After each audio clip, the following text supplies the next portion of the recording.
Folks, Bob Mannery here, and you're listening to Agree to Disagree, the flagship, only on A2D Radio. Uncle Sweeps, Nick Delgozzo, the legendary Brian Wilson, and the fucking man himself, Tom Arnone. These three guys from Jersey bringing you real talk with no agenda. You don't like them? Tough shit. It's their show, and they're going to say whatever the hell they goddamn want. Welcome. It's Agree to Disagree only on A2DRadio.com. We're live from the BMW of Atlantic City Studios. BMW Atlantic City, we're off exit 17 of the Parkway. Find them online, BMW of Atlantic City.com. Every Sunday, we're brought to you by our certified public accountant. Make him yours, Gibson Mayer, LLC. Find him on the web, GibsonMayer.com. Tom Arnone, Nick Delgozzo, Brian Wilson, Rob Povey on the ones and twos. We'll have 5 questions with Rob at the end of the show. A little Sixers talk later on. Our picks against the spread today. Mid-season predictions, division champs, playoff teams, Super Bowl matchups, NFL midseason awards. We'll break down the rest of the Eagles' remaining 7 games, the main reasons offensively and defensively on why the Eagles have the best record in the NFL right now. But our poll question brought to you by Scanzano Sports. Find them on the web, scanzanosports.com. Will the Eagles enter the playoffs as the number 1 seed in the NFC? Yes or no? Let us know. Facebook, Twitter, Instagram, YouTube. A2D Radio is where you can find us. We'll answer all your questions as well, all your comments on all our social media platforms. We'll get right to it. Gentlemen. How are you? Good to see you. Good. It's always a pleasure. We're back in the saddle again. It's on this side of the conversation. A pleasure, you know? Yeah, always a pleasure this side as well. So answering the poll question, getting right to the nuts and bolts of it, will they enter the playoffs as the number 1 seed in the NFC? Yes or no? Real simple today, boys. Sweeps, Wills, whoever wants to get it rocking, get it rocking. I say and we'll get yes. everybody's comments as well. And yes on a why. Give me a why as well. I'll tell you why. You it's because if you look at, well, obviously we have the best record. So we're in the we're in the lead as to the person to get it, and it helps. Yeah. I mean, we're kind of sitting in the top there, sitting on the perch. And if you look at it like what you would say, Seattle maybe, but they just lose Sherman. Okay, now they're still a very tough team, obviously, and we're gonna have to go to Seattle to play them. But if you watch them play, they're very beatable, in my opinion. They don't jump off the page as a great team to me. Maybe Dallas, but they just lost Zeke. Like, everyone else has injuries. Yeah. I mean, I know we have Peters, but if you look at our but if you look at our, like, we have Carson. We're rolling through teams right now, and I don't see it stopping. Yeah. I really don't. I agree. I mean, like I see maybe we lose 2 more games tops. Yeah. Tops. Once this thing started rolling, I looked at it the same way, about 13-3 possibly. I mean, you're looking for an L somewhere, and that West Coast trip is where you would think if you get a split there, you were happy. You know what I mean? But no Sherman. I mean, and they're not who they are. Thomas could have a hamstring injury by then. Again, now you're missing 2/3 of the Legion of Boom. That's carve-up time for Carson. So, I mean, the Rams game is probably the one that you Yeah, maybe the Rams. One up, you know what I mean? And like you said, Zeke's gone now, so even if you split with them, there's the 2 right there. The Giants are an abomination. Now the Raiders might have something to play for on Christmas, and the Eagles might be sitting guys. Yeah, that's true. might work. There's definitely a solid. That might be where it comes. We're maybe still 12-4, but that still puts you at 1 or 2, like you said. And the way it's shaping up right now, it puts you at 1 or 2. Yeah. Pretty. I want to say easy, but for the most part, like you said, Seattle was really. I mean, the Rams, really good football team as well. They're the 2 teams I looked at. Like, okay, they're who we're competing against for the 1 seed. I look at Seattle, no Sherman. Earl Thomas is their backbone of that defense, especially secondary. He makes everything go for Seattle, in my opinion. The loss of him right now last week was a killer, and now you put Sherman on top of that. They're in trouble out. They're in trouble. And the Birds are going to stay out there, which obviously makes sense. Yeah. Like, it wasn't one of those things where you're traveling back. Our and defense forth, travels, so I think we handled them well. Getting to some of the questions, and I'll give you mine in a minute. Marine saying Boucher saying yes. John Winters, yes as well. Jarrell K. Hoodies and coffee with Bailey's this Sunday. Must be football season. Right on, Jarrell. Yes, sir. Nick Reed, man, I hate bye weeks. Right with you, brother. Glenn. When you're 8-1, the bye week's all right, though. Yeah, it does feel okay. At 3-5, I hate the bye week. True. Yeah. No, absolutely. Very true. 8-1, I'm kicked back. Yeah. Oh, hopefully Atlanta shows up today. That's all I'm saying. Glenn O'Reilly. Eagles are on a bye week. You guys can't homer pick them this week. LOL. We don't homer pick nothing, Daddy. So First off, let's get that 8-1, motherfucker. We're facts over here, okay? All facts. Drill K. Wow. How about the U? We'll talk about the U later on. Fuck the U. Ken, oh, dude, and you ain't getting the chain today. Ken, I don't want the chain. Skowitz, I think so. The way we played so far, nothing short of amazing. So he believes again. And he says 13-3 or 15-1. I honestly can see 15-1. I can see it too. I'm not going to go there. Yeah, I think we're going to at least lose one more game. But Glenn says 13-3 definitely. Saints 6-2. So I left the Saints out of but because I'm not worried about the Saints. I'm not worried about the Saints. So I'm going to leave them off the list because I ain't worried. It was teams I was concerned about. Paper Tiger. I'm concerned about the Rams. Nobody. They play nobody. Their defense. You can sell me on that defense right now. I'll believe it a little bit. When they go outside and play, can they play that well too? That's when you look at the Saints. Okay, can they go outside and play the way they play inside? A couple years ago. Don't forget. No, I understand. That's a different Saints team, though. Saying, a different Saints team. I mean, Drew was younger. I mean, I don't think he'd ever been good on defense. No, but my point is, like, they're Rob better. Ryan was there forever. No, I'm not saying they're better defensively. We had Nick Foles at quarterback. Absolutely. The 27-2 Nick Foles. Ken saying Seattle maybe can give us a bit of a run. Otherwise, they're not world beaters now, not anymore. Michael DeAndrea, break news, Wentz out this week. LOL. My Eagles' name for our defense is the Animal Kingdom, period. That's what he's going with, a little nickname. Shaquan Gitters. Haters always going to hate Philly. Yeah, they do, brother. They don't want to give us love. They don't want to give us love. And Jarrell says Bills over Saints today. I'm right on that one, too. So am I. Okay, it's in Buffalo, so then right? we can axe the Saints off the list as well, too. It's in Buffalo. Saints don't play outside well. Buffalo's defense is legit. When we talk about midseason awards, Sean McDermott is up for one of them, maybe awards, in the conversation of Coach of the Year. Just chewed him up a couple Thursdays ago, so easy on that crowning. No, nobody's crowning Buffalo. That was in New York. And I knew New York was winning that game. So. I'm not crowning Buffalo by any stretch. We know how to not crowning Buffalo by any stretch. I'm just saying for New Orleans, let's see how good they are by going outside against a good defensive football team. Absolutely. And a coach that is in the conversation of Coach of the Year if Buffalo continues to play well. He's in there. I don't think he wins it because I have guys above him, but he's one of the top 5 names in that list. McDermott's done a good job in Buffalo. What do you got on the YouTube? Todd Womack says, hell, if Washington win in Seattle, we can too. I totally agree. Agreed. Saints can't play outside. Totally agree. Jacob Boss, Saints are on fire. Defense is suspect. I think their defense is playing pretty well, actually. But like we said, they're a different animal when you get them inside on that track than when you get them outside in the elements. Thanks, bro. I'm jazzed over here. Jay Lash, very good chance we'll lose one more game. And that'll be week 17 because we'll having our backups out there. Good possibility. It's a huge test for the Saints today, though. You know, to get get off topic a little bit. You know what I mean? So, because we always talk about defense and running the ball. You know, so now they got Kamara. He's a little toy. He's special. He's very special. And see if Ingram can. You know, that defense will travel and if they can run the football, and then it's a different team. But yes, obviously in years past, they're, you want to get them outside that dome. So we'll see if for them they should be looking at it as a playoff game today. That's what I mean, it doesn't matter if it's week, whatever it is, week 10 or whatever. They're playing great ball.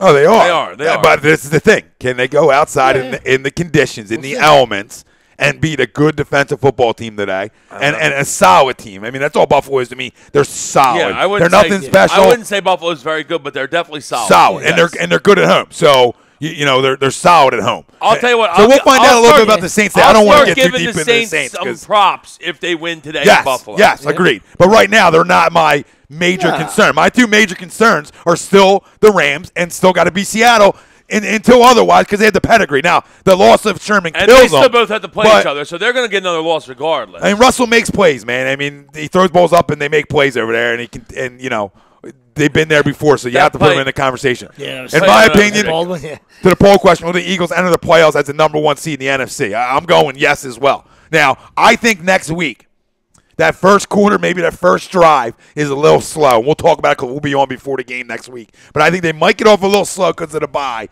Sort of how they had the 10 days off and they got off a little slow after Carolina. But listen, I think they take it to Dallas next week, and it's really a statement on how good this front 4 is. And I'm not going to say front 4 because there's about 8 guys in that front 4 that rotate, man. How he invested a lot of money and it'll tie into, the main reasons offensively and defensively on why the Eagles are the best record in the NFL.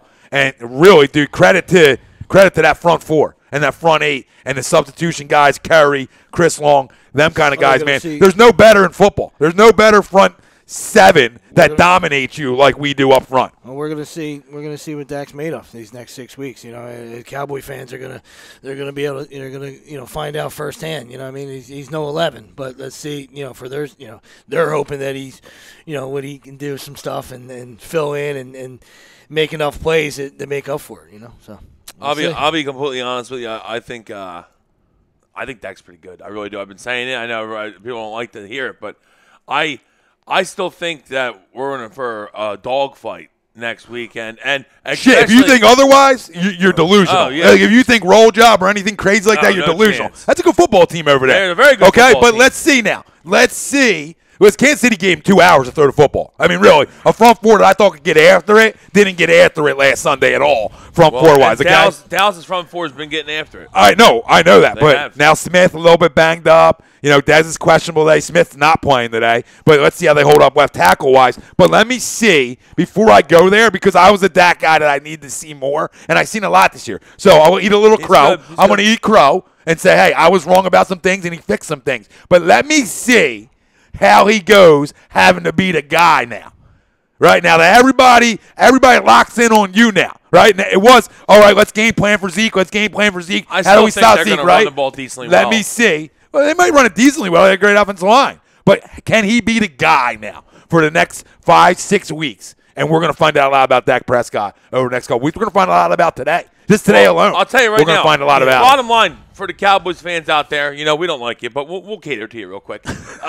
Gators. For the Cowboys fans out there, today is a must-win almost for you guys. Oh, hell yeah. It really is, because you lose in Atlanta today, and then you're sitting 5-4 with Philly coming in. You lose that game 5-5 with no Zeke. You're in big trouble. You're in big trouble. Yeah. They got to win today. Oh, they do, because Ryan Broder chiming in. Hey, welcome back, guys. What's up, Broder? What up, Bri? The Eagles could virtually wrap up the division next week if the Falcons beat the Cowboys today. Absolutely. Not sure if it's 100% true, but I like the sound of it. I love the sound of it. It's not. We wouldn't wrap it up officially, but if you look at it, you're like, yeah, it's pretty much wrapped up. Yeah. Shaquan Gitters. Jerry Jones is the MJ crying face of the NFL. Oh, I lost my running back for a few games. Like the torture, said Jerry Jones in the GM office to get his way. Yeah, now he's suing Goodell. They were buddies before August. You know what I mean? So that's why it's just so hypocritical. It's a fucking joke. And now he wants him to earn his money. So instead of getting a flat rate like Goodell gets, he's suing and trying to get the owners to say, hey, let's make him earn his money. I'll tell you what, though. I despise Goodell. Me too. Yeah. Sue the shit out of him. I don't care. Well, $44 million is preposterous. Yeah, well, that's what Jerry's saying. I mean, how about you have some incentives in there that you have to sort of earn some of the money. So let's get some more here. William Gore. Redhead should ever make $40 million. No, William Gore. Only hating this week is not being able to start the Birdsey and Carson on fantasy. Other than that, 8-1. Haters, mic drop, bam. Love it. Rob Lutman, bam. And he said, what's up, boys? Rob, what up, Rob? Good morning, he said. And then he also went on to say, is playing Darby going to mess with our flow?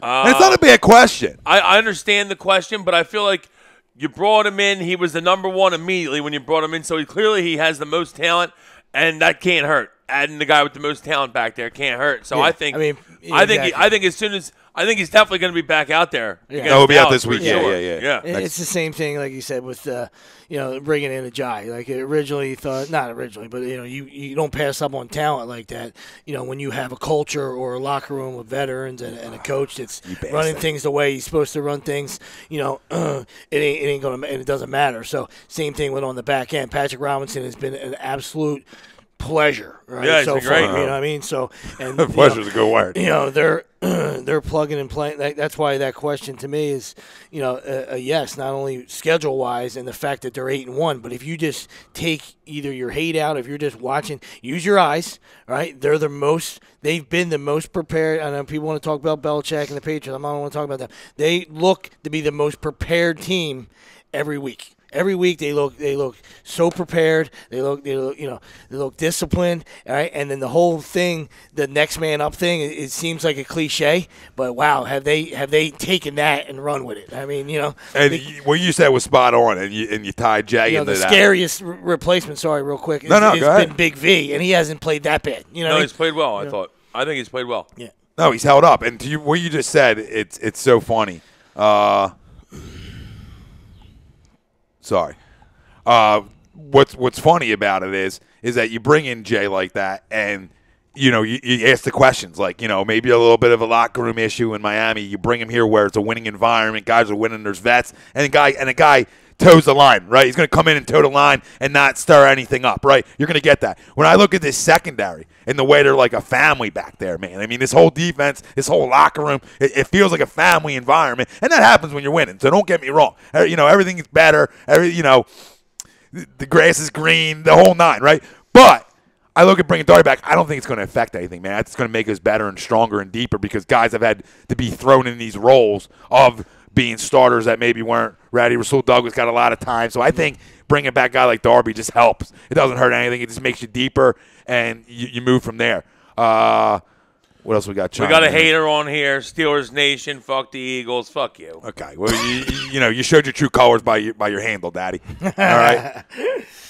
Michael DeAndre, Elliott out. Brian is hurt, and the Cowboys starting O-line man Smith. I think his name is hurt. Yeah, Smith is hurt. Jeremy Cloud, let's go Vikes.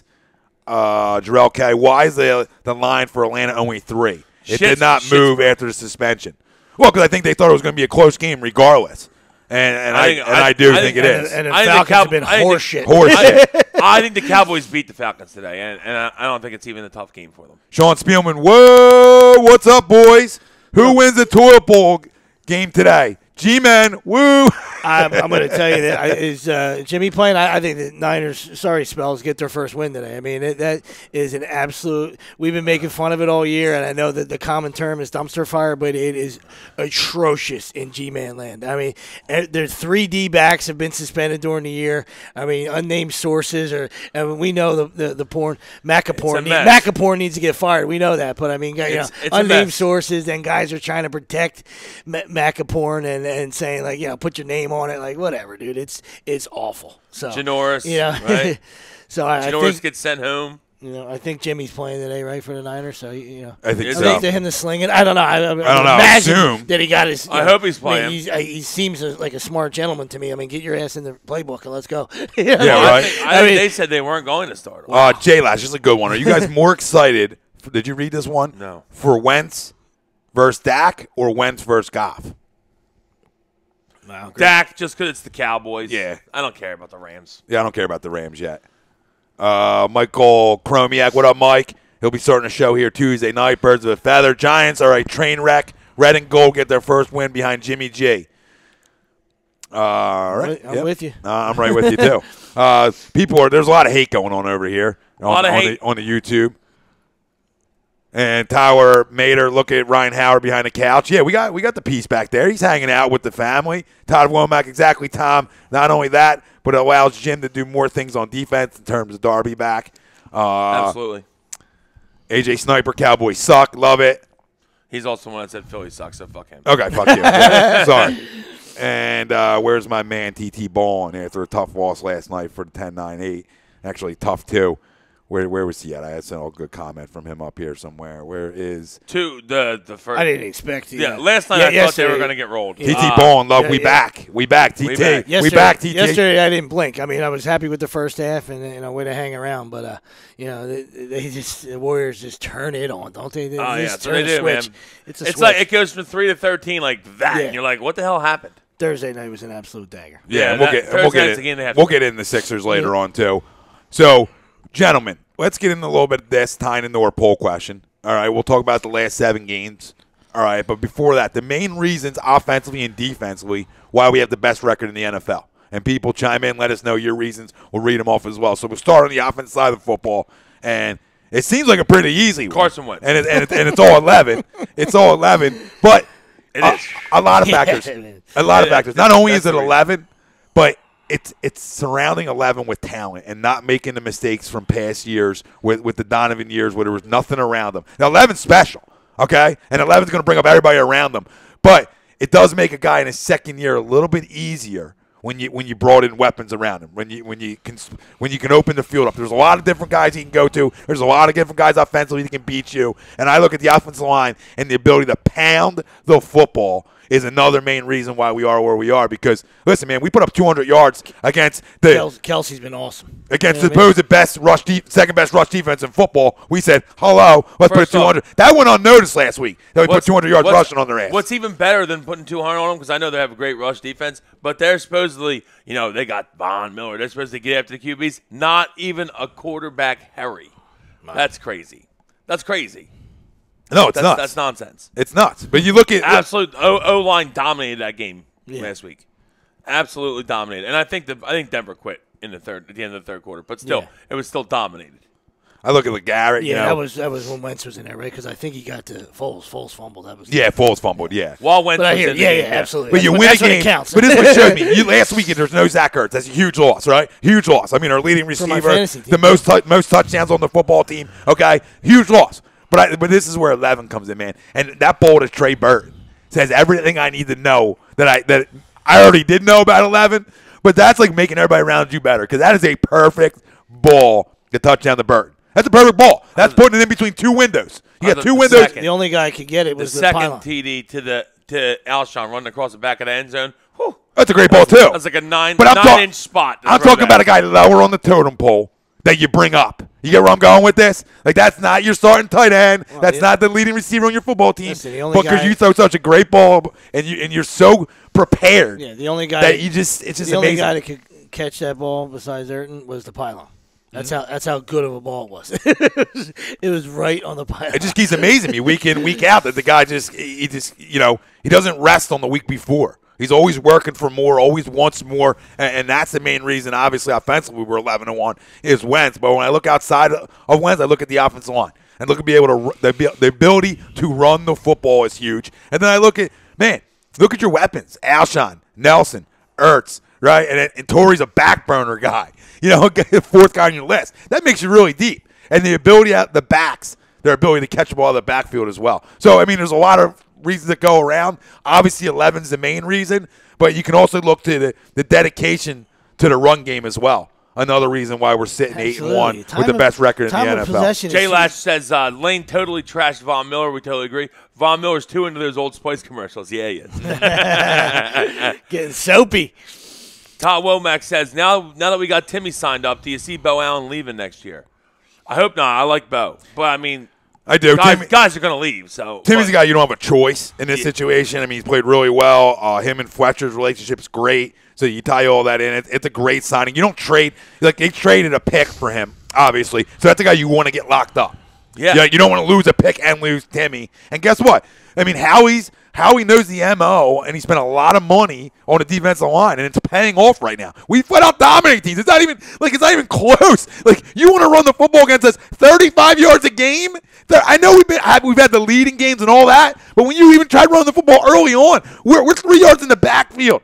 3 yards in the backfield. There's not a team in this league that I've watched yet that blows you up front the way we do. That's not a homer talk. That's watching the whole goddamn league. There ain't a front four in football that's going to eat you up, play in, play out. We're going to steal your lunch and eat it in front of you. It's amazing. In this day and age, too, it don't really seem like that much money, really, if you look at it. No, it's not. I understand, like, if you look at D tackles and stuff like that, I'm sure it's on par with that. But, like, when I look at it, I'm like, doesn't seem like a lot of money. No, and Fletcher's the big money guy. I would love it. You know what I mean? Yeah, Fletcher's the big money guy. So it's like, you're like, hey, Timmy, you're not Fletcher. You're right around here. So we'll load you up. You throw me $100K, I'm happy. Rob Lutman, is there going to be a problem between Ajayi and Blunt as far as locker room issues? No. I don't think so. Don't even worry about that. Don't even worry about it. Both. Well, listen, LeGarrette's a winner, man. Granted, the Patriots culture that he was in for a minute, I don't think LeGarrette's worried about touches. He's worried about winning at this point of his career, and I don't think he's that guy anymore. You want to talk about LeGarrette 8 years ago, he might knock him out in the locker room. But it ain't the same LeGarrette in my eyes. There's grown. certain guys That's grown. There's certain when he was smoking Newports on the couch, couple white trash whores, like Does he realize he's getting drafted right now? I remember watching that draft. Does he know he's being drafted right now? Yeah, What's going on? There's just certain guys that when they're in a bad environment, a losing environment, the ugliness will rear its head. Yeah, of course. And he's one of those guys. So if he's in the right situation like he was in New England, and he is here, there's no problem. There's no issue. John Wagner, Fly Eagles fly next week 9-1. Bob Hartman, side note for words of Wilson, tough loss by the Fly guys last night. We'll talk about that later on. What up, Bobby? Shaquan Gitters, Carson, and the team are coming together. Yeah, they are, brother. They are. Yes, they are. Michael DeAndrea, Eagles are winning in all aspects and the most complete team. They can beat you in every aspect. That's real talk. Totally agree. The only other team that's up there would be the Rams, but I think that we're better offensively. I know they're scoring a ton of points. But I don't know. The Rams. Can they run the football against us? They don't play anybody. That's the 30 thing. a game. It's crazy. Can you run the football against us? That's what that comes down to. Yeah, you're not running against us. Washington won in L.A. Bob Hartman, Rob, don't see an issue brewing with Blount. He shared the load in New England, so he is pretty much saying the same sentiments we have. Michael Chromiak, this team has injury after injury, but they keep rolling. Next man up mentality. Dougie P has his team buying in to the team environment. No, he doesn't. Winning helps all that. There's no question about it. Yeah. Winning cures everything. Absolutely. Jarrell's got some locks. That's what people are, like I said, like talk about Jai being a problem. Like he didn't say a peep last year when he was running for 200 yards a game. They were playing well and they were a playoff team. You know what I mean? But when you're cheeks and you're terrible on offense and you're not getting touches and you're not scoring any touchdowns, hey, you start to get a little disgruntled. You know what I mean? Like, I start throwing things off Cutler's head too. So yeah, I can't blame him. How much can you blame the guy? He's not a bad kid. I'd be no, I don't think he's a bad kid at all. I've listened to him like Ric Flair, just chopping Gase in the neck. I've listened to him talk. 30 for 30. I've listened to him talk. Mine cut off. Woo! I mean, I fired a remote right off the TV. It cut off. I taped it at like 2 a.m. and then cut off somewhere when Hogan was talking. It was good. I listened to Jay talk, and it seemed like a good kid, man. It just, somebody was going to take some of the blame down there. I just think the Dolphins did this last year, too. They cut a guy when they weren't playing well. I just think Gase, that's how Gase rolls. Yeah. He's like, fuck it. You know what? Everyone wants to run around and not play hard. I'm just going to cut one of the best players on the team. Let everybody know, hey, guess what? You can get cut. Jarrell, some you locks. Get traded. Steelers, Jets, and Bills today. Lock it in. We'll talk about that later on. Rob Lutman, what record did the Eagles have to finish for there to be a strong fight for Wentz MVP? Doug Coach of the Year. Michael Chromiak. Michael Chromiak says 11 wins the division title, get Carson the MVP. No, I don't think 11 does. I think 13 and 3. We're 8-1 right now. A number one seed. 13 and 3, a number one seed. That's how it's got to be. To me, 3 and 4, you're not playing well down the stretch. If that's we don't. In that scenario, and I don't care about accolades, Daddy. I care about one thing, and that's broad. You know what I'm saying? Like, Carson win an MVP. That's all great, good, well and good. I don't care about. I'd rather not win it yet. Stay hungry. Stay hungry. You don't want to be 3. You don't want to be 3 and 4 rolling around the playoffs. Greg Milakovic, what up, Greg? What up, Greg? Should end up as the number one with this start. Balance on the offensive side. 11 doesn't have to sling it 40 to 50 times a game. On defense, it's that D line. Yes, he doesn't, because guess what? We get leads early, and there might be a game here and there where we have to play from behind. And he does have to throw the ball 30, 40 times a game. That's just when it's called for. But the balance has been great, and that's what happens when you get off the field on third downs consistently and get leads. There's certain things in this league that are a checklist for a reason. You know what I mean? You win the turnover battle, right? You control the plus clock. Plus 6 right now. You control the clock. You know, time of possession is huge. All right, and that's why all those years of that jackass Chip. We're not even going to go back there, but I'm saying it gives your defense chance to rest. There's a reason why running the football is an ingredient for winning. Sweet, spot on, right? 33 minutes a game, our time of possession. Other side of the football, 26 minutes. So we're dominating essentially that side of it, plus 6 in the turnover ratio. I mean, there are reasons for success. 32 touchdown scores. We've only given up 20. They're all things that are going to equal success. Put it in the cauldron, buddy. 197 first downs, and we've only given up 157. I mean, the numbers are just jump off the charts. I'm not a big number guy, but when you look at numbers like third down efficiency, number one. Third down efficiency. Third down's been amazing. Average yards a rush, 4.3 yards a rush. We give up 3.6 yard difference. Passing 7.9 yards a pass. That's a lot in this league. That's a lot. Third down conversions. I don't know what the race comes out to, but 59 for 126 compared to 34 for 113 against us. That's huge. It's not even a comparison. It just shows you how dominant. Almost 50% for us. Yeah, and how dominant we are defensively to be able to. What did I say that was again? Defensively, it was 34 third down conversions on 113 attempts. What's that? What's that come out to? My math gurus. 30%, even less. Woo! I mean, that's filth. I don't want to look at numbers, but on a bye week, you got to dive into some things, and that's one thing I looked at and was like, well, that's ridiculous. There's a big. Jay Lash says, that, Jay, and roll that blunt. Absolutely. They don't want to hit that blunt. It's too big. All right. Charles Moran, and what up, Charles? The reason the Rams are so good is because of their scheme. McVay is a madman offensively, drawing up plays and their schemes, and Gurley is a stud. But their defense can be run on, and Goff isn't on the level of Wentz as a passer. Rams are scary, but definitely beatable. They don't match up well with us. No, they don't. And we're going to find out. And you know what? I mean, like, the Rams are very good, but like when it's 3rd and 34 and you're throwing screen passes and they're going to the house because the Giants just fucking stink. Yep. I mean, like they're padding their stats a little bit over there, you know? Yeah. Like, I mean, you'll love this one. Mo Green. Should we play Sidney Jones against the Cowboys if healthy? No, I think we've said this for weeks. He's not going to play all all year. He's not going to play all year. Let the guy redshirt it this year, get that Achilles right, and come back. We're talking about Darby's going to play. Darby, where you want to put Darby, and now forget about Jones. I don't see Sidney Jones playing at all this year, guys. I really don't. No reason I don't think you have to play him. Nope. Michael DeAndre, Eagles have never matched up well against New Orleans and Breeze. Yeah, different defense, so I'm not that worried about that. Charles Moran and Saints are the biggest threat right now. Listen, man, you guys can all buy into the Saints. I'm not. Everyone's eating the jambalaya. I'm not, boys. I'm not eating no jambalaya. No jambalaya over here. Nope. Now, you want some beads? We'll toss beads around all day, but no jambalaya. We love titties. We love titties. Who doesn't? Who doesn't love titties? They're universally loved. I mean, everyone loves tits. Everybody's got them. Everybody loves them. You come out looking for one. I mean, some people don't. They got issues, right? But I know when I came in, I was looking for one. Some people don't. They have issues. I was right here. Right here. Can I double dip? Can I go too? Can I take both down? He was bottle fed. Where was the other one? I had another good one over here. Oh, Jarrell K said Tom should have a 30 for 30 about himself. It'd be a rough one. Wow. Be a rough one. We'll get deep in. Jarrell, we don't need to pat him on the back anymore, okay? He can barely walk through the door as it is with the size of his head. Sean Hayes. What's up, fellas? What up, Hazy? It's been a while. My Pat fans up here in New England are finally respecting my Eagles. Maybe they know Brady is one hit away from retirement.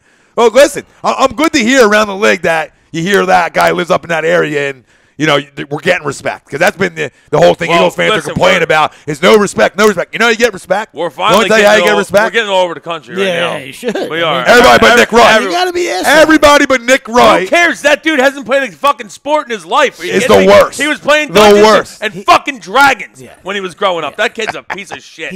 Fuck him. Yeah, he uses. I hate that motherfucker. He uses a booster seat on TV. Come on, you see that guy? I mean, seriously. He's reading off so many charts. Let me push my. Chris Carter's just talking back, and this guy's like looking at well, maybe Carolina's better. Dude, we just blew him out, okay? And then he's just looking, and I understand it's TV. He's a fucking troll. I understand it's TV. They want it. One guy want to take one side. No, you don't have to take another side, right? You don't have to be the hater guy on the panel and search him. And the teams he said are the teams that stink right now.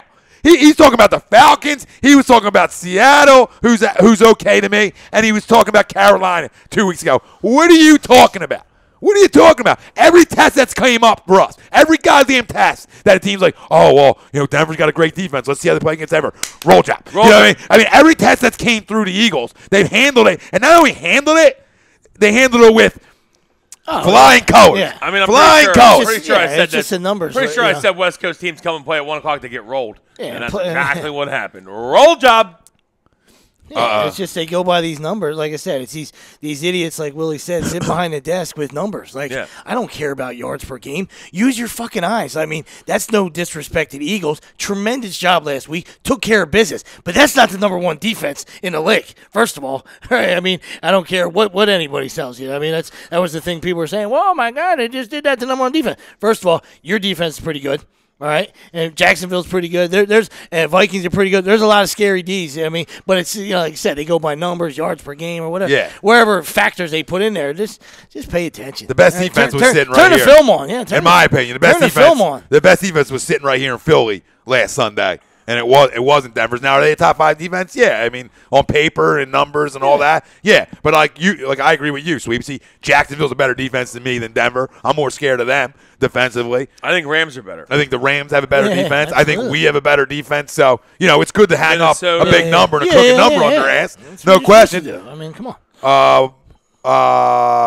Don't take anything away. I mean, that was tremendous. Matt Kumar. I'll just say that because I'm not. Harold? Best part of this season. Where's Harold? Is that our D-backs went from a liability to a strength. We give up yards because no one can run against us.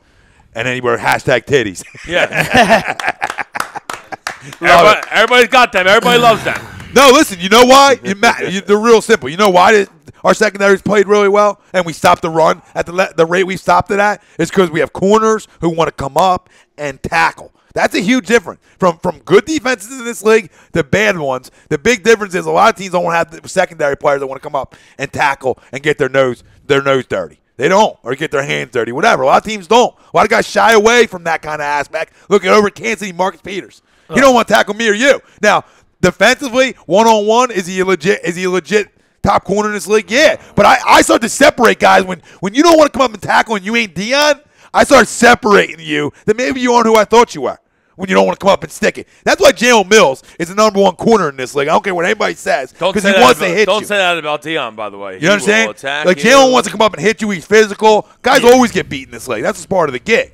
But what's separating Jalen Mills in my eyes is because, hey, he wants to come up and hit. And that's what separates guys in this league to me. And that's what helps your defense be the #1 rush defense in all football. Because all 11 buy into that. It's a not just 4. It's a mindset. And like you said, unless you can do what Dion did, what he brought to the table, then the guys in that huddle, they'll lose respect for you. You know what I mean? Like obviously, the corners, we know our corners are divas. And, okay, so put him over there and let him do his thing, all right? But if you're not going to come up and show that you're going to stick your nose in there and be tough like the rest of the guys in the huddle, man, that shit gets old. You know what I mean? It's all real quick, man. I want my D-backs to come up and say, hey, I'm going to come up and stick you. Because like I said, it takes all 11 to be a great run defense. Absolutely. All right, the front 4 gets the party started. They create havoc up there, but then it's the back end guys. Well, you want to come up and Let's get it started. The front 4 keep your linebackers clean. Yep. I mean, not only they you got to keep havoc, Joe Walker clean. Oh, you get a big boy on that guy. He's going down real quick. Mo Green, great question. Most improved player on our team so far. Is it Nelson or Jalen? That's a great question. Both really improved. I thought Jalen just gave Tom a dry hand. Nah, right dude, there it's with not that. about that, bro. Lock in for a minute. His 2 favorite guys. I do like both of them a lot. No I did. shit, dude. Well, am I wrong? Am I wrong for liking both right this second, sitting on this couch? No. Maybe a year ago? Yeah, I go get fruit snacks a year ago. Right, I go get fruit snacks. First off, most improved player is Carson Wentz, in my opinion. No shit, but take 11 out of the equation, man. We know how much better. Why would we take him out of the equation? Because we know how. Okay, yes, Carson's the most improved. We'll agree there. But out of these 2 guys, to answer the man's question. I'm going to go Jalen, but Nelson's been a pleasant surprise to me this year. You see why he was the #1 overall pick, because he gets the ball in his hands. He's dynamic. Dude flies. Yeah. So you go Nelson? But I'm going to go Jalen just because he's, like you said, he's been our #1 corner basically all year, and he's played well. So I got to give it to him. Yeah, Nelson's a slot receiver. Yeah, so agreed. It's not like a #1 guy, Agreed. He's obviously improved and his hands look great and he's concentrating and stuff. But you take away a couple of those touchdowns and it's like, really, is he even been around? No, like I said, he's doing. We're not taking that away. I'm just saying, like he's not lighting you up all the time. He's just, he's finding a way to get in the end zone, but he's catching baseballs. I mean, catching football. Excuse me. Catching baseball. The hands are there, and like Willie said, the speed is fantastic. I mean, don't let him get away from you. Well, you know why every week in, week out, give the kid credit. What player of the game? I picked Nelson because I was always like, okay, he's matched up against a slot guy. Yeah. His speed and his ability, his route running ability, he should be able to beat anybody. I'm going Jalen as well. Now, I loved Jalen last year. I thought he was working his way to be on a 1 or 2 corner. But to come in with some of the injuries that have happened and have to be the guy and live up to it, from a 7th round pick, being able to do that. That's special. And I'll take the other side. I agree with both of you 100%, but I would take the other side in this argument, I would say, not from the organization standpoint, but from 95% of the fan base, we're calling for Nelson to get cut. Yep. Oh, yeah, so you get from going from getting cut to, being a factor, a factor, showing up. 10 touchdowns. Yep. And tons of credit to the kid, man. Tons of credit to the kid for blocking it out, getting a great piece of arm candy on his arm that he's walking around with. And, mentally tough in the bedroom and mentally tough on the football field now. So, you get a little confidence in the bedroom with a girl with a big piece, 2 big pieces. You see what he's rocking around with. Keith Gallant says 1 game at a time, guys. Keith, don't ruin our party, okay? Seriously. I don't come down and tell you how to fish, all right? Ismael Rodriguez, it's a really close comparison, but I would. He says Jalen Mills. Frank Vespi said Aguilar definitely. Charles Moranin said Aguilar and his reasons. Does anybody remember how bad he was last season, what we just talked about? People were screaming for him to get cut. He was the worst rated wide receiver in the league per Pro Football Focus, but now he's our most electric weapon with Sproles gone. Yeah, he is a weapon. There's no question in that. Hey, listen, he's done a hell of a job. The kid's developed. He's gotten better. He came into his junior year, hypothetically, and he stepped up, man. He stepped up, and credit to him. And now, hey, can you finish a good season? Yeah, like you said, if he ends up with 50 catches and 10 touches, keep talking about Sidney Jones or 8 touches. Sidney Jones talk. No, I don't know why people want Sidney Jones back, man. Let him get right. I hope Sidney Jones help you for the playoffs. Why? So who's he playing over? So we can watch him get burned, and we can be like, oh, fuck, we just played a guy that hasn't played in over a year in the fucking playoffs? No. Enough with this fucking Sidney Jones talk, okay? I don't want to hear another fucking word of it. He's not going to play till next year, guys. All right. Nor should he. Exactly. Let the kid get fully healthy. We're loaded back there. We're loaded. You get Darby back. We're loaded. We got the guy that's our number 1 about to come back. I mean, and we're playing great, like we said. I mean, Reginald's been better than I thought he would be. Yeah, ball hawk. And Jalen Mills played great. And like I said, Patrick Robinson's been phenomenal in the slot. Phenomenal. Like I don't even know. I almost don't want to bring Darby back. Zero reason. Yeah. I mean, really. I'm looking at the same way. Mo Green, should we re-sign Torrey Smith or roll with Matt Collins going forward? I don't think Torrey gets signed back here. You got a lot of other. Torrey Smith is gone. All right, but I mean, he hopefully makes a couple more catches the rest of the year. I was just he's a pile of shit, but he served his purpose. But Matt Collins is his replacement. Oh yeah, Mac. I think Max. I think Max should get more PT right now already. And he can go across the middle. I mean, they're definitely not the same person. When Max in the game, Max made plays. Now I don't expect Matt Collins to go out next year and be your outside guy. Now, if that's something where Nelson goes out and ends up being the outside guy and Mac moves into the slot, I don't know. But Matt Collins still has a lot to develop to be an outside guy in this league. But I'm okay with not bringing Torrey back. I think he's better than Torrey Smith right now. No, he might be, but he's not an outside guy. He doesn't play outside. He's a slot guy.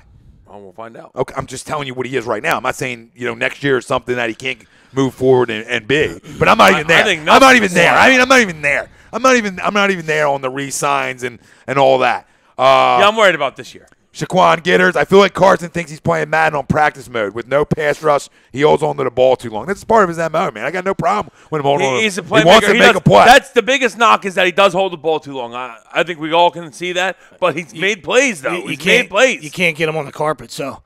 I mean, obviously, you like him to get rid of the football. We don't want him to take. You don't want your guy. You don't want your guy getting hurt or taking unnecessary hits and getting sacked, right? But the guy's a magician. I mean, 8 games in or 9 games in. He's crazy. Wow. He's crazy. He's playing so good. But like you said, obviously, I think all of us, our biggest fear is, God forbid, something happens to Carson, and we want him to take as little hits as possible. Yeah.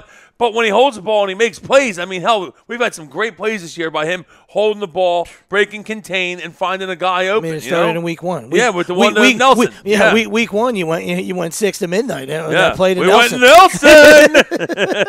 This is a great one, Jay Lash. The fact that we are considering not starting Darby when he comes back over Jalen and Robinson, that is a great problem to have. Absolutely great problem to have. Absolutely great. So, Sixer JT. So, is Sidney coming back? So, is Sidney Jones not better than Rasul Douglas or Corey Graham? Nobody's saying he's not, dude. How do you know that? How do you know that he's the guy's coming off an Achilles? My God, that's a 2-year injury. It's a year to get fully, and another year to get. So next year he should be fully back to what he was when he was drafted. Because he was a good corner at Washington. That's what I'm saying. We're saying, he's better than a guy. You guys see? Are you guys watch all the Achilles injuries in this league? Do you watch it all? It's a new ACL. Everybody's blowing Achilles out. Why do I want to bring him back early? The Pac-12 fucking stinks anyway. I mean, but why do I want to bring him back early? Why would I want to bring him back? He might not even be a good player. Yeah, exactly. The book is still out on that. All right, the injury is massive. All right, I don't care what anybody tells you. If what he looks like in shorts and a tee, he looks like he's moving well. That's fine. The first time on a Sunday, he's got to put that foot in the ground, right, and run with a guy. You're gonna find out. So why find out this year? Find out next preseason. Especially next not in the playoffs. If you need him, bro. If you need him, it's a different story. Like if guys were down and you guys go down, then you're desperate. But you're far from desperate right now. Yeah. Yeah, I understand. Like guys want to see the kid and all that. You'll see him next year. Everyone's excited about him. I'm excited about him. I think he should have been a top 10 pick. He would have been before the injury. He would have been. So I think we're all excited about the kid, but let's let him get fully healthy. It's an 18-month injury, in my opinion. Like keep the him ruptured Achilles is bad, man. Yeah. Keep him in the fire extinguisher. Right? Break only in emergency. Yeah, in case of emergency, break the glass. That's it. I mean, grab yourself a Sydney. It's a great problem to have. It's a great problem to have that you don't have to rush this kid back, and you can get him fully healthy and do what's right for the kid. Sixers, TD Bond. I think Jalen stays number one. Even when Darby comes back, he's really balling. Yeah, I think he has to. Relished, I think he has to. He's relished the opportunity to be the number one guy, the number one corner on this football team. He's done a hell of a job doing it. Let's see. I can't believe how well he's. Chris Lyons, what up? What up, Chris? What's up, Lyle? Sean Hayes, simple. If it's not broken, why fix it? Absolutely. Michael Kromiak, Mills drove me nuts last year because he never got his head around. Yeah, he constantly wagging his to fucking play the finger. ball. It made too many stupid penalties this season. Guy has turned into a smart professional defensive back. Coverage has been great, making plays on the ball, and like what I talked about, his tackling. His tackling's been so. Jalen's been very so good. Big, very good. I mean, it's hard to find a guy that hasn't been good. I mean, that's the reason why you're 8-1 and you're the best team in the NFL. So, there's a reason for that Our stuff. front four is dominant. Charles, I don't agree with this. He says they move Hollins both in and out. He can play both. He should replace Torrey next season, if not now. I'm not going to go now, man. I'm not going to go now with a rookie guy who wasn't even brought in to be a special teams. He's brought in to be a special teamer. I know that, but the dude makes plays. He gets to get him in the game, makes plays. I understand that, but, is he going to make plays going out there and being your number 2 wideout? Torrey Smith stinks, in my opinion. Okay. I mean, I said this when we signed him. I think he's a guy that you say, hey, just run straight and hopefully some defensive. I'm just saying he's not a guy who right this second is an outside guy right now. And you're going to expect a lot from him. That's all I'm saying. I'm not saying he shouldn't. He should take his job next year. He should. There's no question. Next year, I just don't think that move's going to get made right now. No, you don't have to make it now. But I just don't see it happening. He's always brought zero to the table, except for like you said, just wind him up and he goes straight. So he might be able to. That works for people. He might catch a post every once in a while. Yeah, that works for people. If you get behind the defense, good. I mean, if that excites you, then go ahead. Yeah. But, I like my guys to be, 10 catchers, 10 catches, 80, 90 yards, give me a TD. Yeah, and Torrey hasn't got it done. Nobody's questioning that. Or doing like Alshon, where you're drawing the coverage and you're the number one and people are worried about you, and it opens up the middle for Zach and Nelson. Absolutely. Sixers JT says the most underrated player on the team he thinks defense is Rodney McLeod this year. He thinks he's played better than Jenkins. I totally agree. He's played really well. You haven't really heard his name at all. You know why? Because he's been everywhere he needs to be. He's making plays. Rodney McLeod's been very good, yes. Charles Moran, preach guys with Sidney Jones. Now we're back agreeing, me and Charles. There's no need to bring him in the season. Get him 100% healthy first, especially we don't need him this season. No, we don't. Charles Moran and Michael Kromiak, Birds of a Feather. A2D Radio. Tuesdays, 8 o'clock here is where you can catch them boys. So they'll be their first show this Tuesday with A2D, so it should be fun. But no, I mean, that guy's just, to me, Torrey hasn't got it done. There's nobody saying he has. I just don't think Mac Hollins is going to take his job 9 weeks into a season. I just don't see it. I just don't see it. He gets on the field plenty, guys. Jeremy Beelin, what's up, guys? Thoughts on Eagles MVP on defense? Brandon Graham for me. I just think Brandon Graham's amazing. I think he's awesome. I really do. I think he's so good. I think he's better than Fletcher. I like the Brandon Graham. He's played great. You move him inside, outside, doesn't matter. He gets pressure. Dude's a run stopper. He's does everything. He does everything you could possibly want out of a DN. He makes you forget a little bit about Earl Thomas now. Yeah. He does now. Took a while. Took a long time. Took a while. But now you can be like, I'm okay with it. You know what I mean? Now you can be, finally, it's got 2017. I mean, even especially the fact that he plays all the time. All the time. You know what I mean? Like, never off the field. Never off the field. Now, Fletcher's played great. Fletcher's played great. You could say Fletcher. I'm not going to argue you. No, I mean, I'll go Fletcher's because you went Brandon, but I was going to go Brandon. So I'm going to go Fletcher because he just dominates, man. His penetration, 3 yards back in the back, but he blows guys up. So I'll go Fletcher. Sweeps? Somebody in the backfield. So I mean, that was the no pun intended, the Achilles heel going into the season. You know how bad the Eagles corners were, or their DBs were, and you know we got to protect them. We got to get to the quarterback because it's hard to cover guys in this league, which it still is. I mean, obviously that's a true statement. So it might be Mills, you know, or McLeod. You know, it could be, you know. And if you want to go in the secondary, that's my guy, Mills. Yeah. You know, you want to go to the second level, my guy's Nigel. You know, and you want to go to the first level on the D-line, and it's Fletcher or Brandon to me. I got one here. Yeah. William Whitsett says, when Darby comes back, who's number 2 corner? I think it's Darby. Yeah, I think Mills stays 1, Darby goes 2, and then you run Douglas and Patrick Robinson as the 3-4. Yep, easy one. Shaquan Gitters, how do you feel about Carson going back to the same player after they drop the ball? Go back to it, man. You know what I mean? Guys are going to drop balls. Yeah, part of the gig. What else do I have here? A couple flying in. Oh, Len Arnone. What up, Len? What up, Len? Peace. Get a little Eagles chant in here. E-H-E-L-E-S, Eagles. And a great Eagles. Oh, great guy. Yeah. Look at that. Look at the icon. Look at her. It's phenomenal. Look at her flying around. We love you, Len. Well, I love you more. These guys love you, though. Yeah, we love you. Yeah. Charles Brandon. Oh, good question. It's debatable. Could make a case for a lot of players. Cox, Graham, Jenkins, all could be defense MVPs. Yeah, I don't know about Jenkins. Yeah, I don't know how well he played. He played okay. He's getting a little old. I think he's still very, very good safety in this league. I don't know he's been the MVP to defense. I think you could definitely go Fletcher or Brandon Graham 1-2 in either way, I think. And Michael Kromiak, he said, I agree with Graham. The only guy that I think there's a debate for is Nigel. Because he's been all over the football field. Brodham has been awesome, and we need him to stay healthy for sure. I look for the front. When your defense dominates the line of scrimmage, your front 4 guys got to be the guys. Yeah, Charles, I agree with that. With Mills and Darby, it'll depend on the matchups. Darby will man up with the speedy wide receivers. Mills will be on the big physical wide receivers. How about best performance by a supporting actor? Like Jernigan. Yeah, Jernigan's been great. I think a whole D line. You can tip the cap that the entire D line's been great. Chris Long, when he's come in, has played well. Just like secondary guy where you guys think like the guy's been so valuable just as a I'll go secondary guy, then I'll go Vinny Carey. If I'm going a secondary guy, I love Vinny Carey's gotten it done. That's what I got it done. Supporting actor. That's what I meant. Yeah, supporting actor.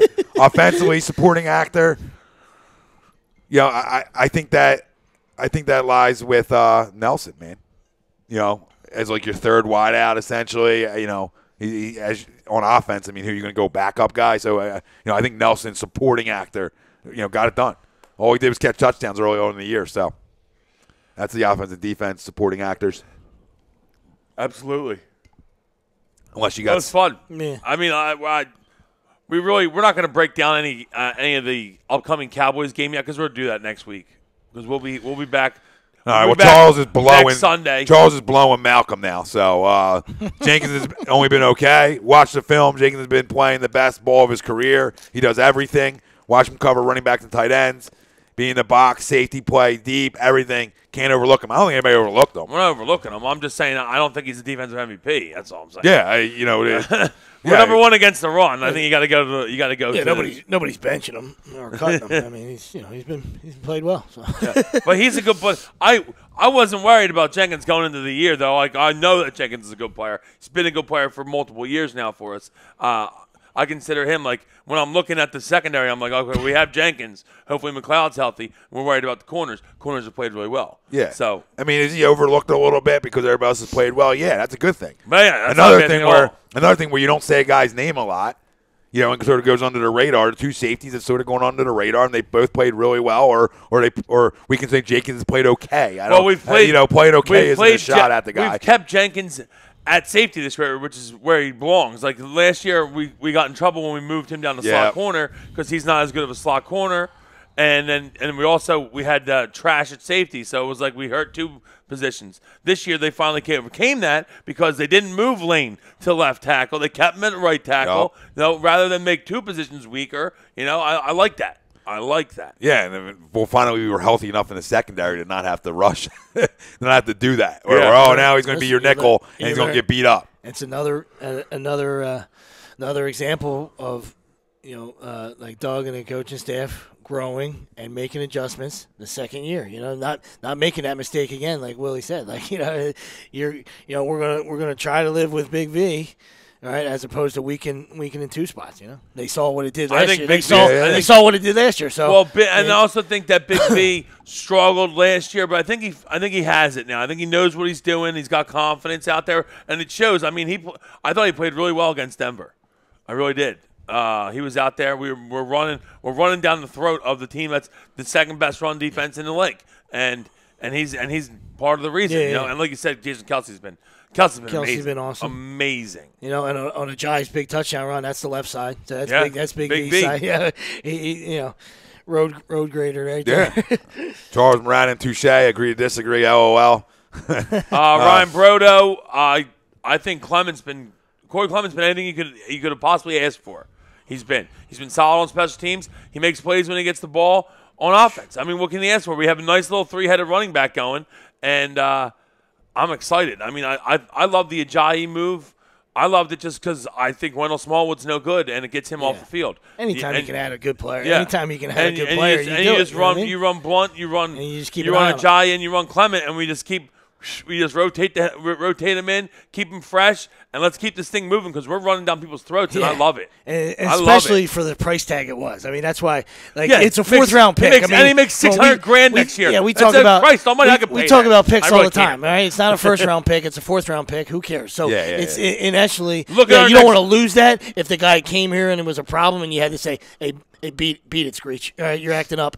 You're done." You know what I mean? So you would hate for that to happen, but if you did, big deal. If you look at our last 10 years of fourth-round picks, it's brutes. It's literally. It was win-win. You take proven talent any day of the week. Yeah, exactly. I mean, especially young proven talent. Been awesome. I mean, an undrafted kid. Undrafted local guy. Come on, the story couldn't get any better this year. It's awesome. I mean, whoever's typing it up. Scored 3 TDs last week. Whoever's typing it up. I mean, woo.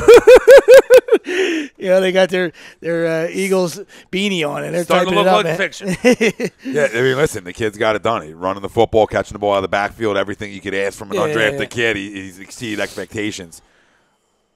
Yeah, I don't know why he didn't. I mean, come on. Jeremy, next Sunday morning we'll be on, same time, same place. So we'll be doing next all Sunday, Eagles next Cowboys. Sunday will be all Eagles Cowboys. We'll be all Eagles Cowboys up. Anybody that wants to bring a Cowboy jersey by, we'll burn it out front. We'll do everything you want to do. Seriously. I'll be taking next week off, fellas. We'll be burning Rob. Get his feet in. I'm cool with that. It only hurt for a second. Pope, shut up. Do it for the team. It's for the station, Rob. It's for the station. I'll be warm. Yeah, you'll be thirsty. That's what I was saying. Maybe we get some good fire going in here. We'll burn the jerseys right in front of us. A little fire. Fire burn. We'll burn Cowboys jerseys. Anything you want to burn, we'll burn. You want to burn a Cowboy fan? Bring one by. We'll burn him. You know a guy? Any old LeBron jerseys, bring them down. I mean, yeah. That's the norm. T.T. Bowling. Let's shout out Brooks Don Brown and Kelsey. Bring them down. Let's shout out Brooks and Kelsey, too. They've done a very good job protecting Wentz from the interior. First off, the right side. Awesome. If you just Kelsey, Brooks, Lane. Oh, my God. They're like, just run that way every time. Whoop. Every time. Yeah. Crazy. It's crazy. We've been I'm like amazed at how good we've played this year, and I don't see it stopping. Like, we don't really have a lot of weaknesses. We're hitting everything on all facets. Yeah. It's great. I mean, once as an you Eagles start- fan, how can't you be giddy right now? I'm trying not to get too high, but the kid's high, okay? And I don't want to come down. You have to be. I mean, not only, like I said, not only are they playing well, you just look around at the other elements, like you talked about before, about who could come here, because they're going to be one or two. If you're one, then it's automatic. But even if you're two, who's going to come here? Just go through the checklist. Who's coming winning? Who's coming here? So I mean, that's real talk. That's not. There's no homerism. I mean, who's coming here, right? And you look Real around. fucking talk. You really look around the league. I mean, A-Rod's gone, right? Zeke's gone. Vikings have no quarterback. Saints might not be able to win outside. We know. I mean, holy shit, the Rams are young. I got to lock Sixers JT in. Sixers JT, I love you, brother. Hollins does not have more potential than Nelson Aguilar. That's real talk. That's facts. See, the Saints have That's kind of facts. changed things around a little bit, though. They're more run-heavy now with Ingram and Kamara, so that suits better for playing outdoors. Oh, yeah, that's on what I the said. road. Today's a litmus test for me. No. Gotcha. I'm saying earlier. That's what I agree with you. The defense, will the defense travel and they, will they be able to run the football? And we'll see. But yeah, it's a huge test, I think, for them. Sixers JT, I just think I that one's agree. wrong. Mac Hollins does not have more potential than Nelson Aguilar. I'm not going to buy into that one. I buy into a lot of things. I can't buy into that one. I just can't, dude. I can't. I know people fall in love with guys in this city, and Mac Hollins, Not the guy to say that to stop. either. What are you talking about, dude? He's been shining Nelson's shoes for 2 years, all right? Okay, watch the two play and tell me, you really sit here and tell me that he has more potential than Nelson. That's crazy talk. Go get your shine box. Yeah, because you should be shining it. No. For the heat, I fucking talk. For liking a guy who panned out to be, looks like he's okay.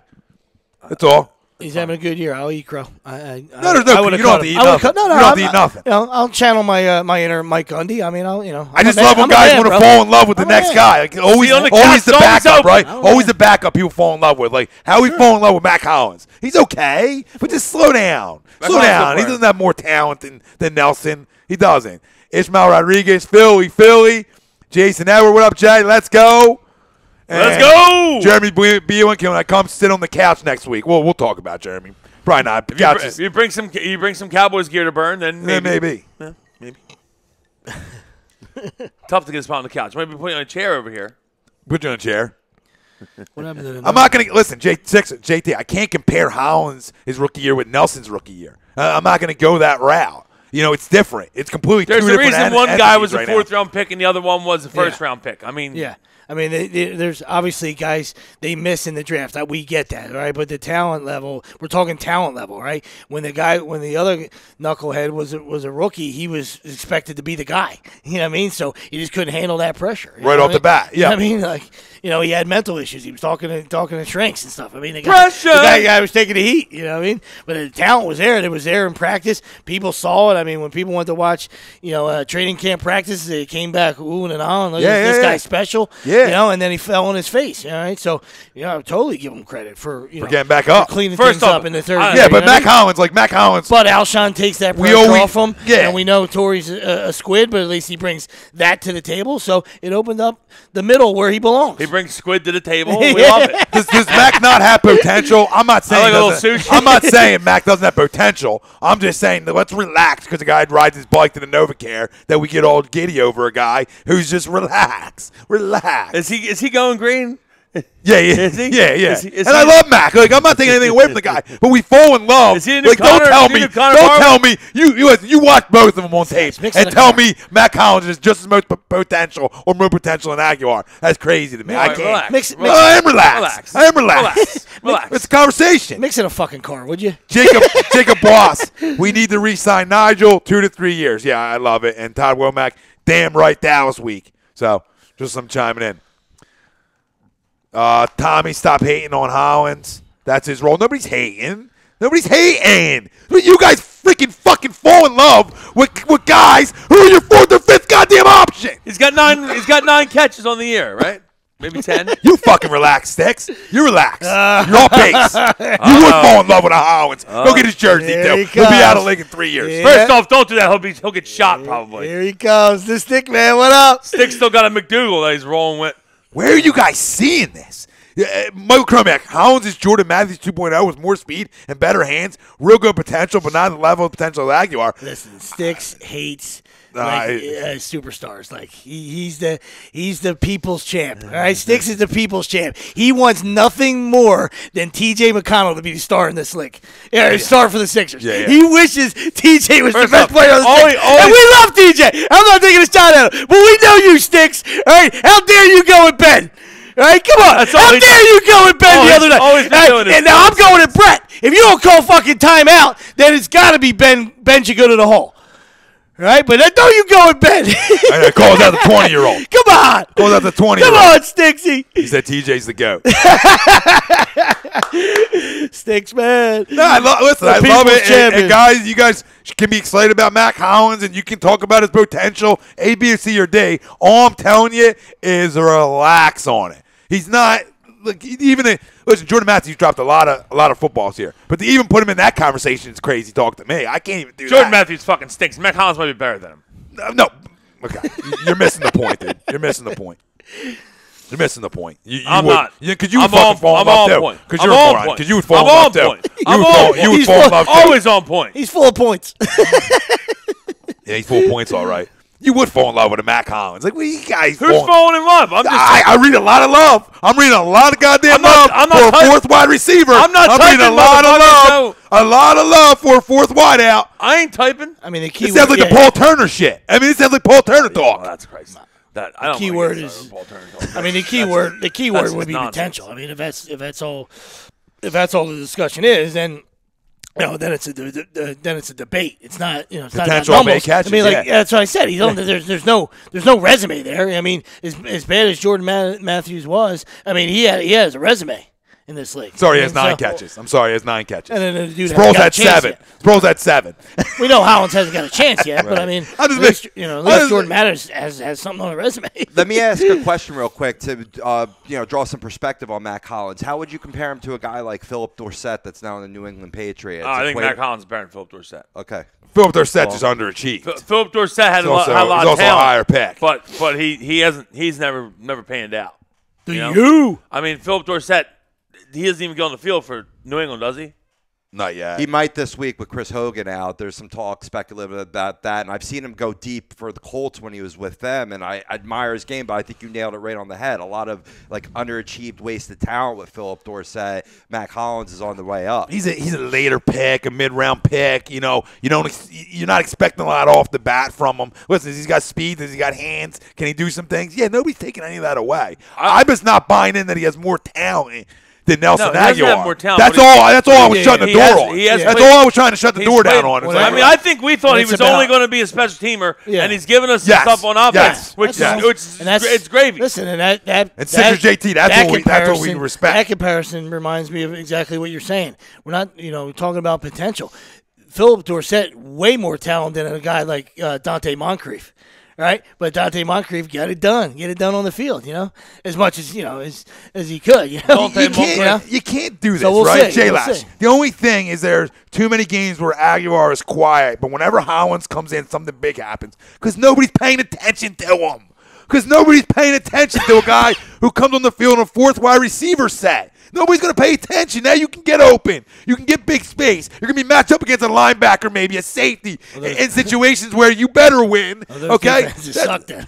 You should pay attention to everybody. You know what I'm saying, though? Yeah, when you got so much to worry about with Ertz and Alshon and Nelson and backs out of backfield and Carson. You know what I mean? Like, okay, the kid's played good. He's been more than what we expected. But to say, he's ready to be the outside guy tomorrow, is that something I'm just not going to jump on yet. Are we doing 15 minutes on Mac Hollins? No, well, these are the people. Yeah, it appears, yeah. Sometimes I got to hit the people. It appears to give it back to the people. Just help me with the. And Sixer JT said I was a big fan of Bryce. I guess he means Trags or Bryce Brown. I don't remember Bryce Brown. Running back, Bryce Brown. Oh, Bryce Brown, the running back. Yeah, see, that's how little he was here. 60 was a Bryce Brown guy. He would be. Dude, Bryce Brown ran hard, couldn't hold the ball to save his life. These nuts, 222. I'm back. I don't know where you were. I guess you were rubbing it down. Sixer JT, I would just like to point out Mac Hollins burn DJ Swearinger a Pro Bowl. Listen, I'll burn DJ Swearinger. DJ Swearinger's a Pro Bowl safety because he hits people in the goddamn mouth, not because he can cover. Wow. Okay? Let's confirm that one. Yeah. I'm not burning DJ. He's not burning DJ Swearinger, but, I mean, I hear you. Am I not right? DJ Swearinger's not known to be a cover guy. He's known to come up and lay you out. So let's just confirm that, burning DJ Swearinger one time isn't crowning this guy. Jesus Christ. I love you guys, but you guys, That's amazing. Yeah, I just tell you with DJ Swearinger. That's the last thing I would think about is DJ Swearinger's a cover guy. He lays the wood and he's an issue. He's a bit of an ass clown. TT Ballin, Georgie, this string gives me the spring cookout argument vibe. Nice. Love that one. So George Nelson goes, what the fuck is this? I feel like I walked into a bar and my uncles are arguing. It's exactly what you walked into, Daddy. You might as well call me your uncle then, because this is what you just walked into. Uncle Tommy. Uncle Tommy's here for you. No, this is the vibe, man. You ain't listening to no shit on the dial. We'll give you a different vibe here. Relaxed environment, bunch of arguing between boys and arguing with you guys. This is what we do. Jabu needs a refill. I think we should move to. I think we should take Sixers. We're going to take a 5, and we're going to play commercials. We're going to pay our air quote bills. We'll come back on the other side. We're going to rock out our NFL midseason awards, midseason predictions, more Eagles talk. Our picks against the spread, Sixers talk, 5 questions with Rob. All that taking in the kickoff. Agree, disagree. The Bad Boys of Sports Talk, worldwide leader of Real Talk, A2DRadio.com. And this segment was brought to you by Gibson Mayer LLC. Our certified public accountant. Make him yours. Find on the web, GibsonMayer.com, as well as StreamSmart.com. Every NFL, NBA, college basketball. I mean, the list goes on. NHL, MLB. Hey, list. College basketball. College basketball. You get them all. You get every game. Sidney Jones, people, do we need to remind you? It's very delicate right there. See that? Right there. Put the hat on so they know. So they know who you're talking about. That's very, I'm not a doctor. I play one on radio. That's dangerous right there. That's a dangerous. Stayed at Holiday Inn Express last night. Dangerous injury. Good night. We'll be back. But good night to that conversation. Good night to that conversation. So come on the other side. Stay with us. We'll be back. A few commercials. Stay locked in.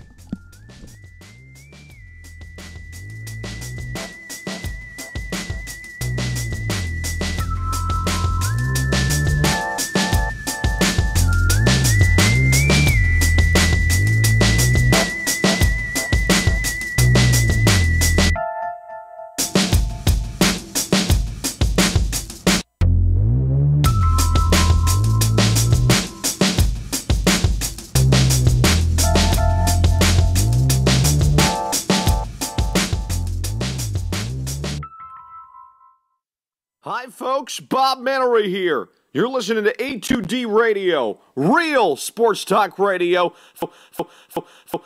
Fans, no agenda. These guys are the best in the business. Hashtag it. Notes.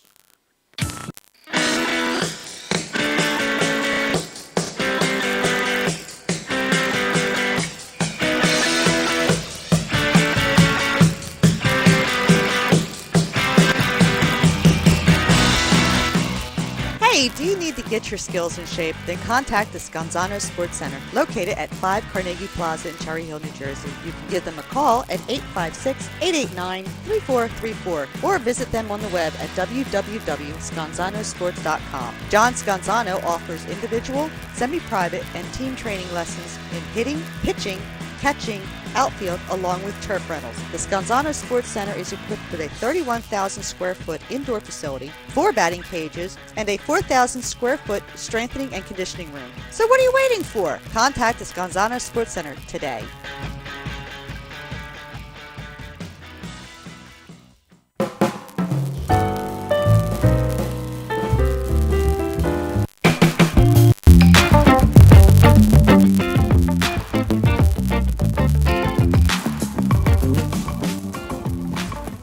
A2DRadio.com is sponsored by the Sports Outlet for all your sporting needs. Located 703 Black Horse Pike in Glendora, New Jersey. Give them a call at 856-939-2030 or email them at sportsoutletnj@comcast.net or visit them on the web at www.sportsoutletinc.com for all your sporting needs. The Sports Outlet.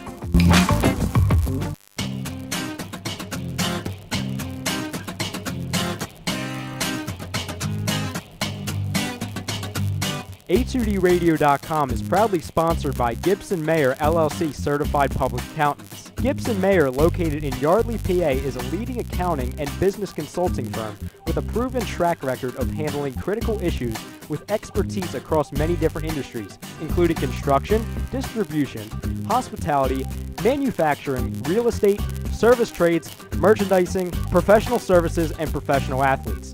Give them a call at 215-369-3300. That's 215-369-3300. Your initial consultation is always free, and if you tell them that Tom and Mike from AM and the PM sent you, you'll receive 15% off all income tax services completed by February 15th.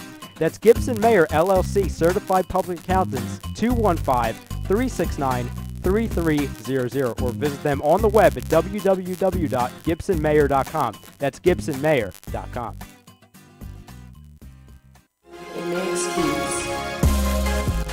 You're listening to the bad boys of sports talk. Agree to disagree right here on A2DRadio.com.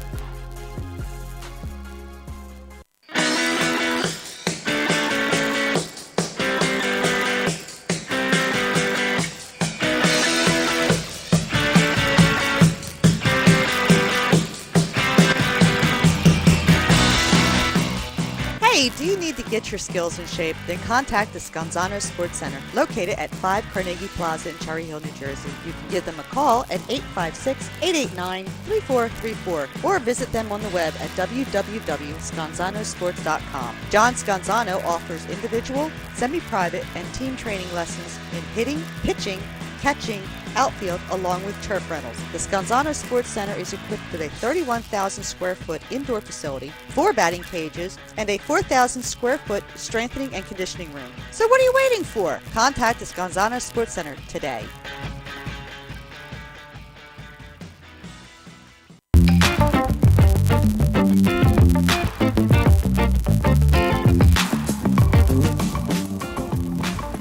A2DRadio.com is sponsored by the Sports Outlet for all your sporting needs. Located 703 Black Horse Pike in Glendora, New Jersey. Give them a call at 856-939-2030 or email them at sportsoutletnj@comcast.net or visit them on the web at www.sportsoutletinc.com for all your sporting needs. The Sports Outlet.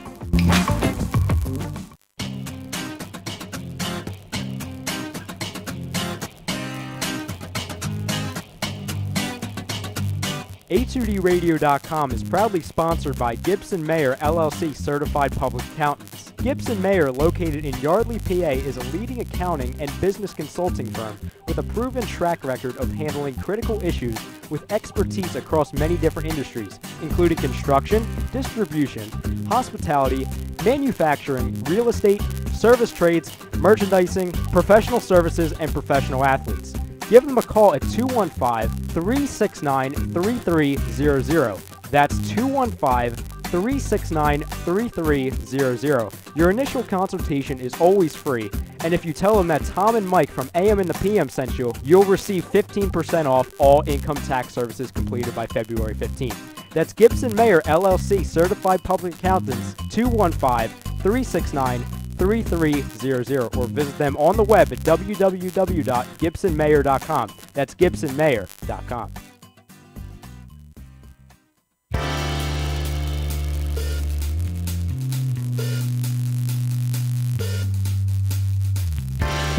You're listening to Agree to Disagree, only on A2DRadio.com.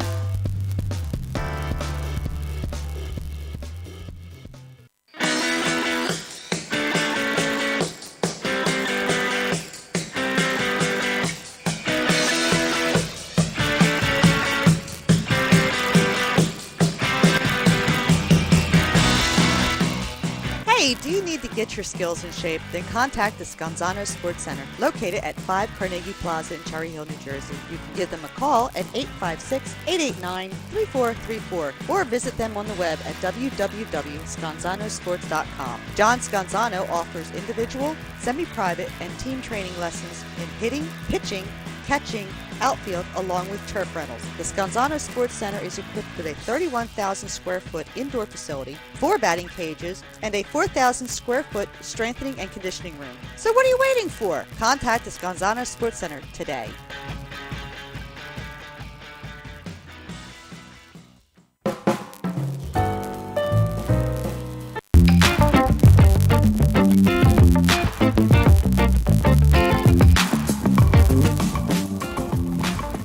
A2DRadio.com is sponsored by the Sports Outlet for all your sporting needs. Located 703 Black Horse Pike in Glendora, New Jersey. Give them a call at 856-939-2030 or email them at sportsoutletnj@comcast.net or visit them on the web at www.sportsoutletinc.com for all your sporting needs. The Sports Outlet.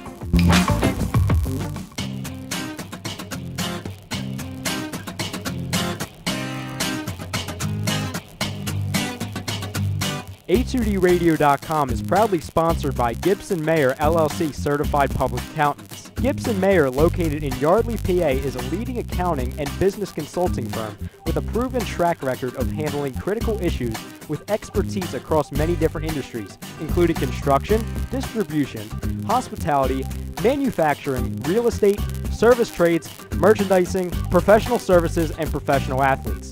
Give them a call at 215-369-3300. That's 215-369-3300. Your initial consultation is always free, and if you tell them that Tom and Mike from AM and the PM sent you, you'll receive 15% off all income tax services completed by February 15th. That's Gibson Mayer LLC Certified Public Accountants, 215-369-3300, or visit them on the web at www.gibsonmayer.com. That's gibsonmayer.com.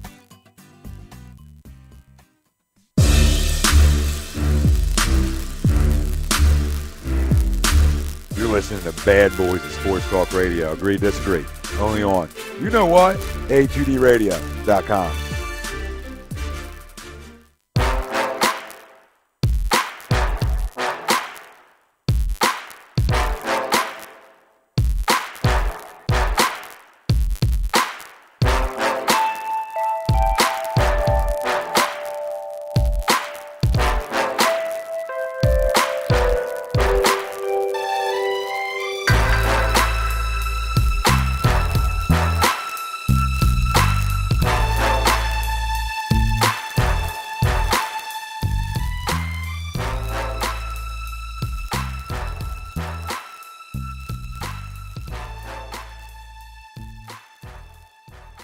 Folks, Bob Mannery here, and you're listening to Agree to Disagree, the flagship, only on A2D Radio. Uncle Sweeps, Nick Delgozzo, the legendary Brian Wilson, and the fucking man himself, Tom Arnone. These three guys from Jersey bringing you real talk with no agenda. You don't like them? Tough shit. It's their show, and they're going to say whatever the hell they goddamn want.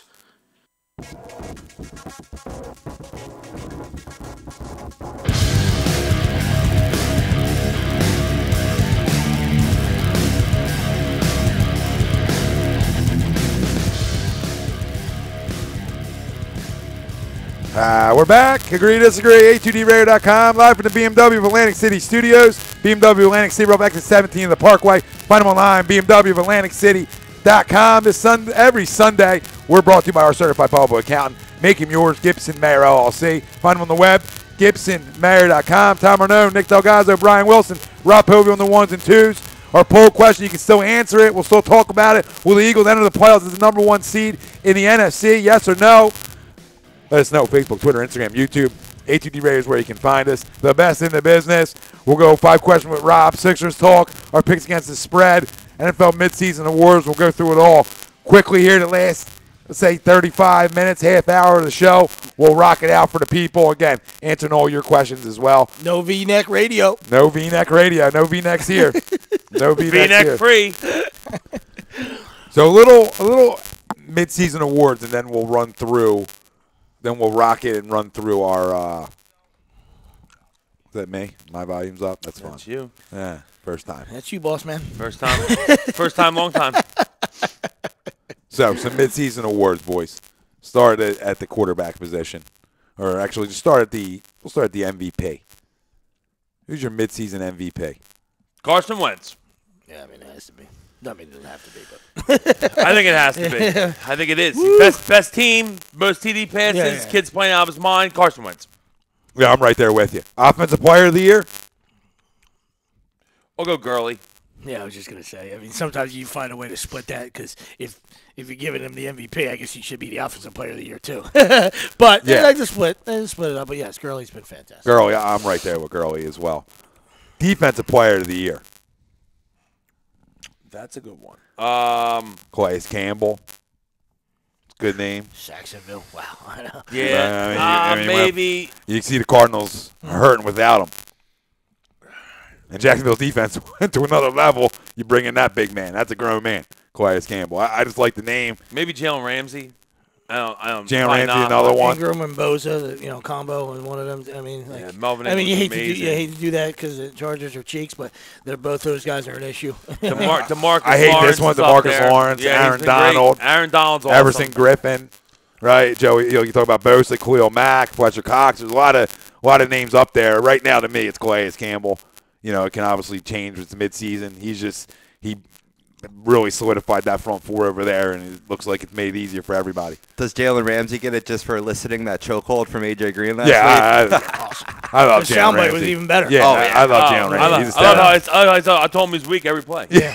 I said every play I told him he's weak. I told him, put your hands on me, I'm knocking you down. You're done. Because you're weak. I told him your time in the league's done. You're weak. Time in the league's done.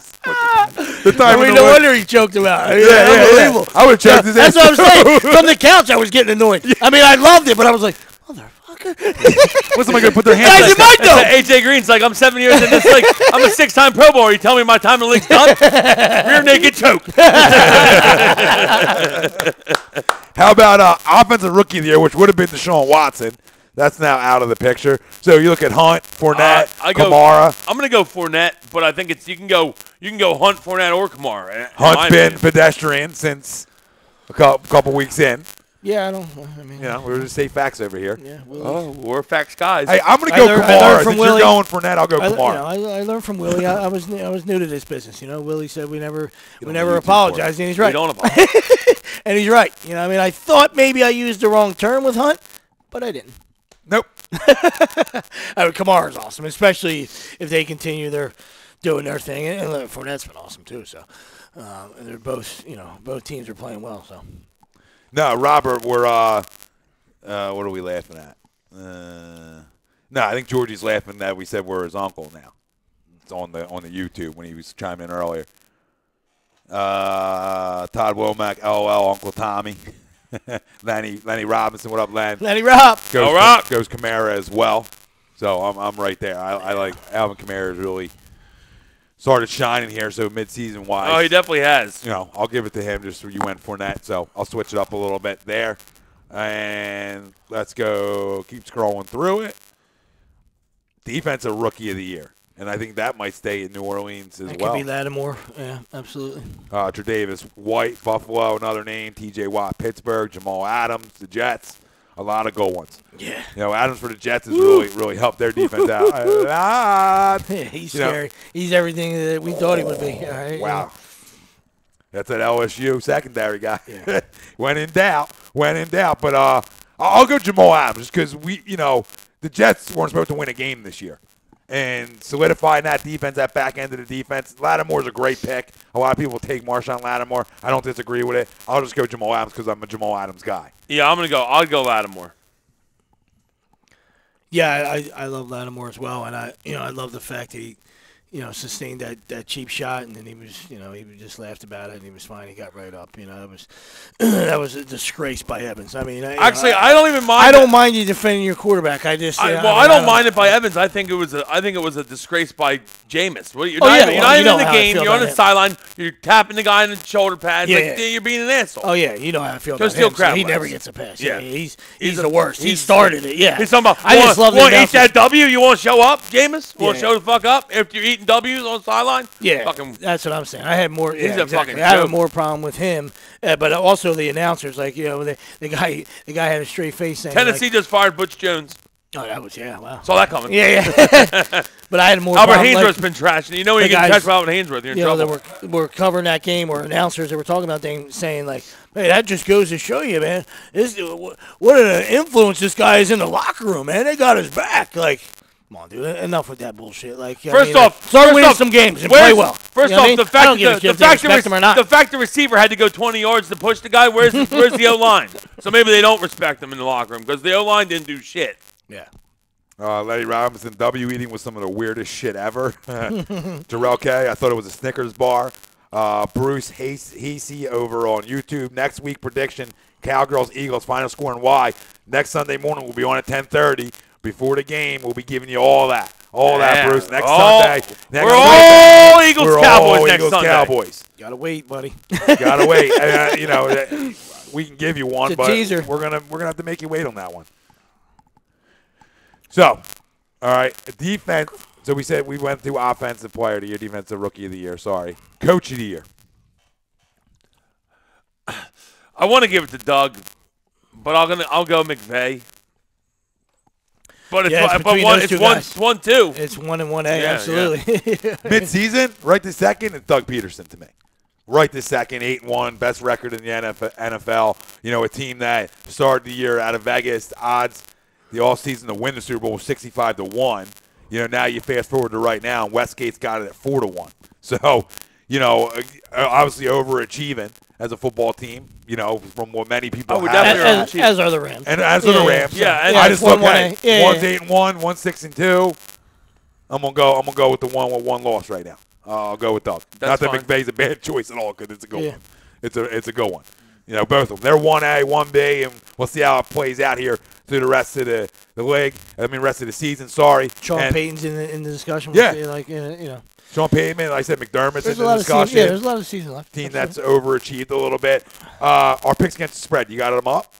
Yeah, we can do that. Want to run through them, and then we'll get to some Sixers talk and our 5 questions. Let's do it.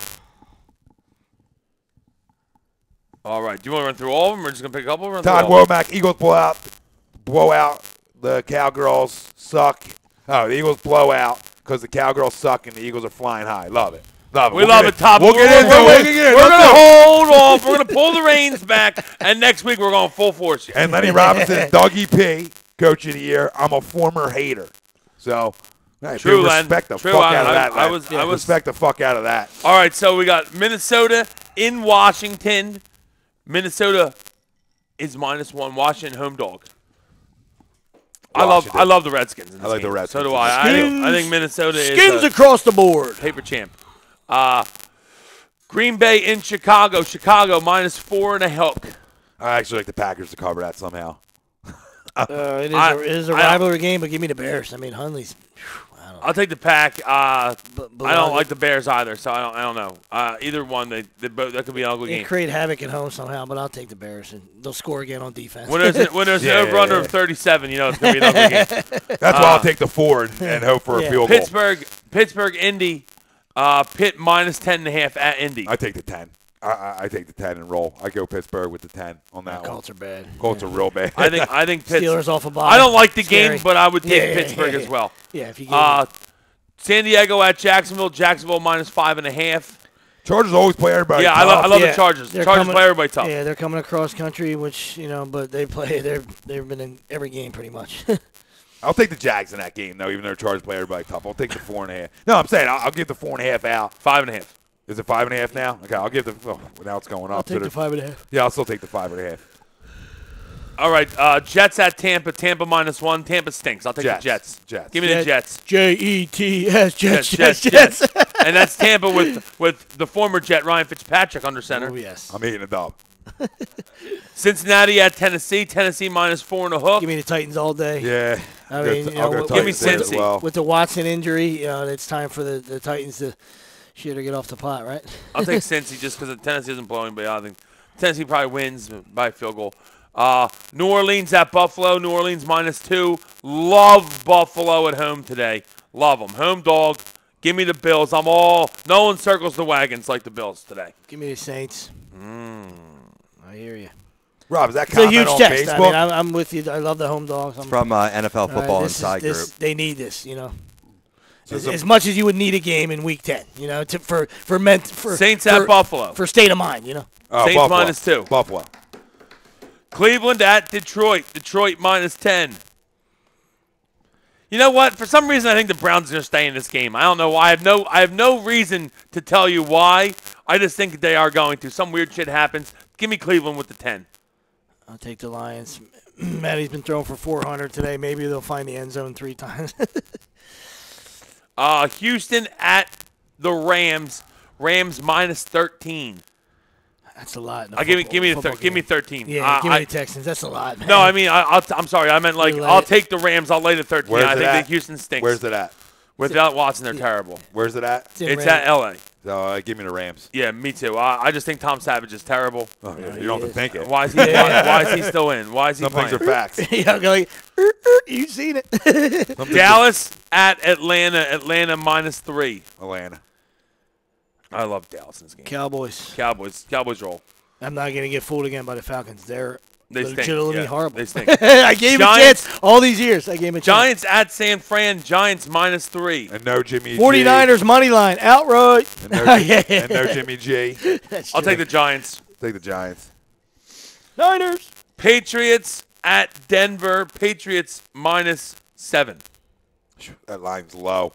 I'll take the Pats.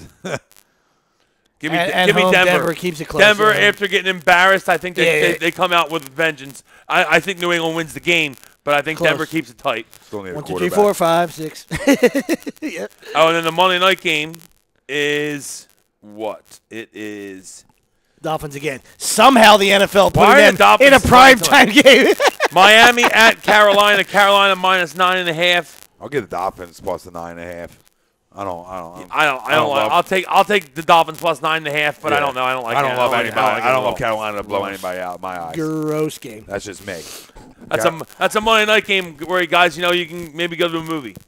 Yeah, you can do something else. Anything you like, unless you're a He's fins not up. lying. Unless you're a fins up. Some Sixers talk. All right, tough loss Thursday night. Thursday was the tough one. I saw last night happening. I mean, they played them tough for the first half, but I knew that they were going to get smoked. Thursday was a rough one. They got to win that game. Yeah, for 12 games in, I mean, you pissed away the Rockets, you pissed away the Kings. All right, so like you said, 12 games in, you're not jumping. Should be 8-4. You're not jumping out of the wagon, but that could be the difference between a 4, 5, 6 seed. Who the heck knows when it all shakes out? You got to win those games. All right, like at least the Rockets have some firepower when that collapse happened, even though it was at home. You can't lose to the Kings. All right, especially it's the NBA and it's on the road. Some shitty fucking calls down the stretch, but still you got to overcome. Yeah, Temple threw a 3 in from his groin. Oh, yeah, I don't know disgusting, what happened there. You know what I mean? But you got to finish that game. Come on. Yeah, some really bad calls down the stretch. Can't lose that game. Yeah. I don't care about the calls were bad, but you can't lose that. No, game. you can't lose that game. And when I look at last night, and I look at rumors circulating before the game that Covington's the guy that they're looking to lock up, about $17.5 million a year, and I look at so why would you lock up Robert Covington, right? And the reasons behind it are guys really good defensively. Right? Shot the ball really well this year. As much as I don't like him. Years past, he didn't start off hot. He started off hot this year. I get all that. I look at last night's game, right, and I get it. The rank is to everybody. Okay, I get that. But when that's supposed to be the thing you do well defensively. And I understand he's a mismatch for everybody in this league. I get it. But when he puts up 29 on you in a blink of an eye. That was first half numbers. That's what I'm saying. Like, okay, that's not the whole game. That's first half. He ended with 29 because he didn't play. Really, after he had his 29, it might have been like mid third quarter. He had 29. Come on, dude. Besides LeBron, he's arguably the best player in the NBA. Yeah. So that's obviously a tough cover. We get that. But you're talking about being irritant. Get a tee, do something. Where you're getting under his skin and you're causing him maybe to come out of his game or something. Just mix it up. Do something. Dirty it up. First off, he's so thin. I don't know why. I know exactly. I mean, Golden State is borderline cheap because they get more physical with everyone. Why is no one yet going out there with a big guy and be like, you know what? First 3 plays, I want you to put the round on his fucking ass. Yeah. Hit him hard, real hard. I don't even care. Get thrown out. I don't care. Yeah. Hit him hard. Let that skinny little fuck know that we're here. Yeah, we got a job for that. Seriously. You're not going to play him anyway. Bring him in there to take all 6 fouls and start hammering people. I want the first time he goes to the rim, I want you to take a forearm and hit him right in the throat. Right in the throat. Yeah, and if Draymond wants to come get some, come get some. Ben struggled from the field. Looked like he held the shot button in on NBA 2K like too long, like past the meter. Looked like every shot was like holding on. And then he went to the right, which is unbelievable that he goes to the right in the paint and makes all the right-handed shots, but the left-handed ones he couldn't finish. Listen, I'm not here to crush Ben Simmons whatsoever. He's a puppy, he's a baby still, and he's a stud. The shot will develop. Now, am I going to say that the guy's going to have three-point range at some point in his career? I don't know if I'm going to go that far, but the 15-foot jumper will get better. Yeah. Okay, that will get better. So it's already better than it was. Yeah. And it's not good right now, but it's already better than it was. Ironically, the shot that Fox made is the shot that Simmons is going to start burying, needs to start burying on a regular basis as he continues to grow. Of course, Fox makes that shot. He hasn't made one all year. I know, that's what I mean. They're sagging off him like, go ahead and shoot, They want him to shoot. Yeah, absolutely. But I just feel like once he can hit that consistently around the 15-foot range, he's a absolute superstar. It's over. Yeah. Because I don't even need him to stretch it out to 3. I'm just saying when he gets to that 15, 18-foot jumper and he can hit that consistently, and guys now have to respect it and come out to get him. Because you saw last night what Golden State did. They played off him the whole time. Yeah. They were going to give him that shot if he wanted it. Like, doesn't it just drive you crazy, though? Like I said, and that's why – Brett continues to get – I know we want to give him a pass and stuff, but he continues to drive me crazy in a sense where, God, you don't call a timeout so you can run and create havoc and catch the defense on their heels or something. You don't not call timeout and then now we're trying to run a play. Or I don't know if he called a play. I'm just saying, like, we're dribbling around. Well, he was actually pissed off, though. First time I ever heard him pretty pissed off is after that Sacramento game. If you listen to the post-game conference. I didn't. Because normally he's deflects and he said, we're young, last couple of years we're young, Yeah, well, he's giving every excuse. He said basically he just said that they didn't know that they ran around like chickens with their head cut off that last play. Yeah, that's exactly and he seemed really pissed. He's like, we talked the play, we drew a play up, and they just didn't run it. And he seemed very pissed about it. Yeah, because you can put it on him. Like, I call timeout, but if it's already drew up, then well, it's a different story. I didn't hear that. He was like, why do I need a timeout? He's like, they just reviewed the play for 2 minutes. We didn't need a timeout. And I'm like, yeah, I agree with him. True. TT Ballin. Obviously, the Warriors are going to go on runs, but we played careless in the third and let it get away from us. Yeah, we're tied at 74. It started with Simmons turnover, TLC moving pick, and a B turnover, quick 9-point turnaround. Spot on. He said, but then he goes on to say growing pains out. And you're going to get it was 20. It was 26-11 after it was 74 all, 26-11 to finish the quarter before you can blink. That's what they do. So you got to, you're a young team. You got to see what that looks like, all right, and see if we can, continue to get better. And you're not expecting to go into Golden State and win, but you got to be competitive. You build off of Ralphie D. What's up, boys? Ralphie. What up, Ralphie? I know where you're coming in, Ralphie. I know where you're coming in. The youngest triple-double in the history. All right. he showed up last night, Ralphie. Yeah, the youngest in the history. He stinks. I'm not a fan of he doesn't stink, but he's shooting 30% from the field. Yeah, when LiAngelo steals more balls than you do, that's all you need to know. Let's get to the questions, Robbie. That's cool because that's a great segue. Getting some sort of sushi in his ass right now. They got left there too, by the way. Oh yeah, they're there. Trouble. They're there. 2 weeks probably. I heard maybe they'll get out. Yeah, that's great. Well, he missed his first couple games of. How did I miss the first couple games of UCLA? Well, he stole some Versace sunglasses in China. Fucking idiot. Hold that thought. I'll get your take on that in question number 3, Willis. Definitely, man. But I want to start off with big somber news that went down this week with the tragic death of Roy Halladay. So I want to ask you guys, as today's primer question, what's your favorite memory of Doc? Oh, it's a no-hitter. No-hitter in the playoffs. Yeah. It's perfect game was awesome, but no-hitter in the playoffs. Yeah, come on. It's playoff time. You don't care if it's the Reds. You don't care who it is. Awesome. It's awesome. And you know what? I want to address something while we're talking about Halladay. Is that everyone bringing up the have you seen the video? Everyone's seen the video, and he was showboating or hot dogging. It's a guy enjoying his new toy. That's what that plane was made to do. It's built to be like a thing that you dive bomb around the water. That's how. Now, granted, maybe there's an issue. I mean, obviously it looked bad, like he was coming and he crashed, and it's just very tragic. But maybe there's an issue with the planes because the guy that designed it died the same way. Yeah. In the same plane, crashed, and they called it a user error. But I mean, is it? If they're all dying like this, maybe it's not user error. Maybe there's a problem with the fucking plane. He put on Twitter about a few weeks ago, like right when he bought the plane, see if it was, and it's right? like the first ride, and his dad was telling him, "Man, you fly that thing like a fighter jet." And he's like, yeah, it's 'cause crazy it is. flying it down next to the water and Yeah, and everything. he's like, because it is a fighter jet, you know, and he was just enjoying his new toy. And yeah, he's just enjoying himself. You know, this is something he always wanted, and it's just absolutely tragic. And people are making it out to be like he was hot dogging his show, but shut the fuck up, man. Seriously. Listen, let's it's just like, can't you just leave it go, Yeah, man? It's tragic. It's tragic. He's got 2 kids. Let's He's be a happy wife. his older Like, one wasn't in come there. on, man. His older kid was in the plane a few, like one of the first There times. were a couple. He was flying a bunch. He was flying a bunch of the baseball players. That was my next point. Like, you're talking about how tragic it is. It's a man's life, all right? If he was doing that over, like, a preschool or something, like there was like a school on the water and he was hot dogging or something, he crashed into the school and he hurt other people, then you can lynch him. You know what I mean? Like, but he left behind 2 kids and a wife. I mean, he didn't set out to die. To die. He's flying over top the Gulf of Mexico. I mean, like. That's what the plane's built to do. Exactly. It's what it's built to do.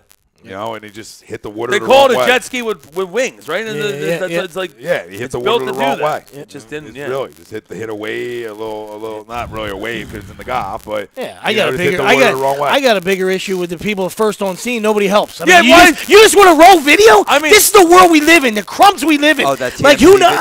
He might have been dead on arrival or on impact. He might have been dead. But you don't jump in. No one jumps in the fucking water and looks.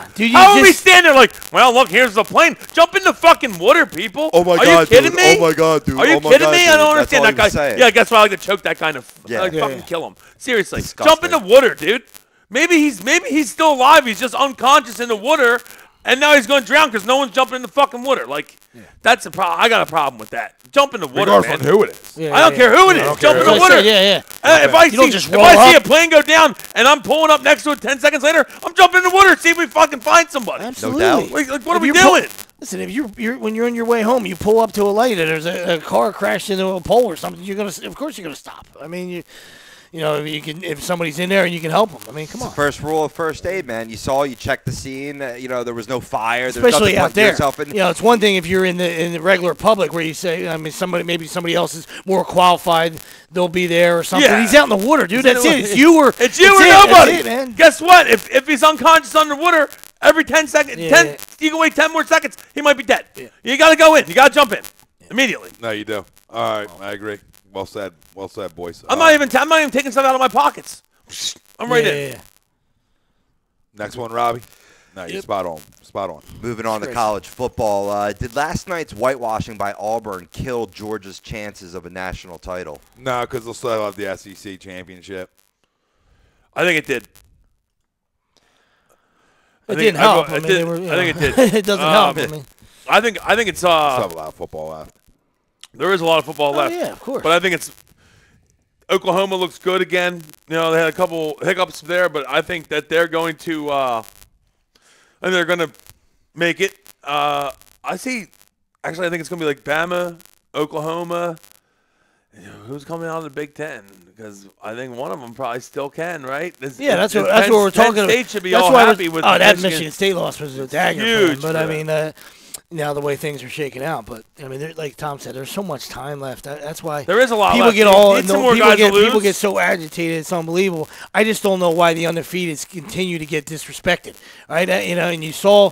You saw what Miami did. I know they don't play anybody, but the fact is you're 10-0 in the Big Ten. That's just the way it is. And they'll have a chance to play Ohio State. Yeah, they will. And if they bow their chest, if not, you can say bye-bye. Yeah. I'm just talking about for the next couple of weeks. Like, simple, how do you just keep passing them over? Ohio State Miami keeps passing every test. I understand. Miami people don't like them. Their offense might not be sexy. They just won 41-8 on people that were loving Notre Dame, not just Notre Dame fans. Notre Dame has a great schedule.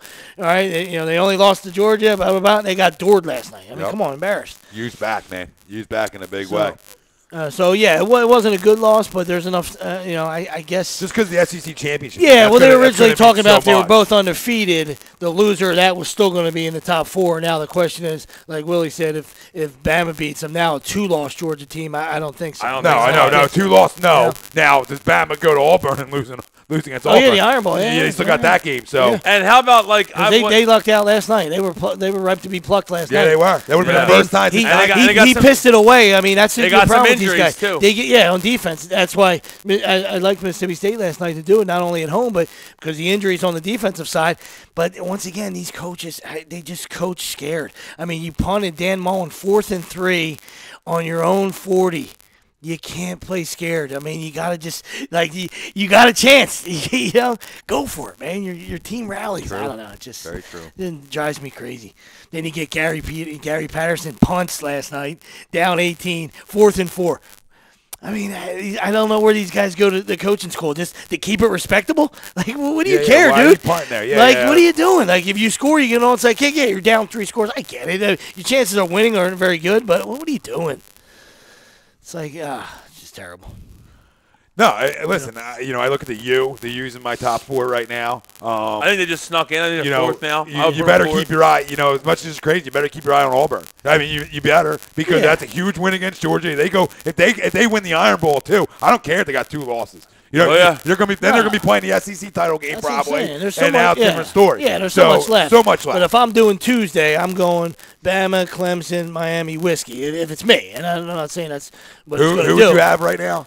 I go Bama, Clemson, Miami, and whiskey for me in the top 4. And yeah, like I said, time is going to say, but I can't keep penalizing these undefeateds.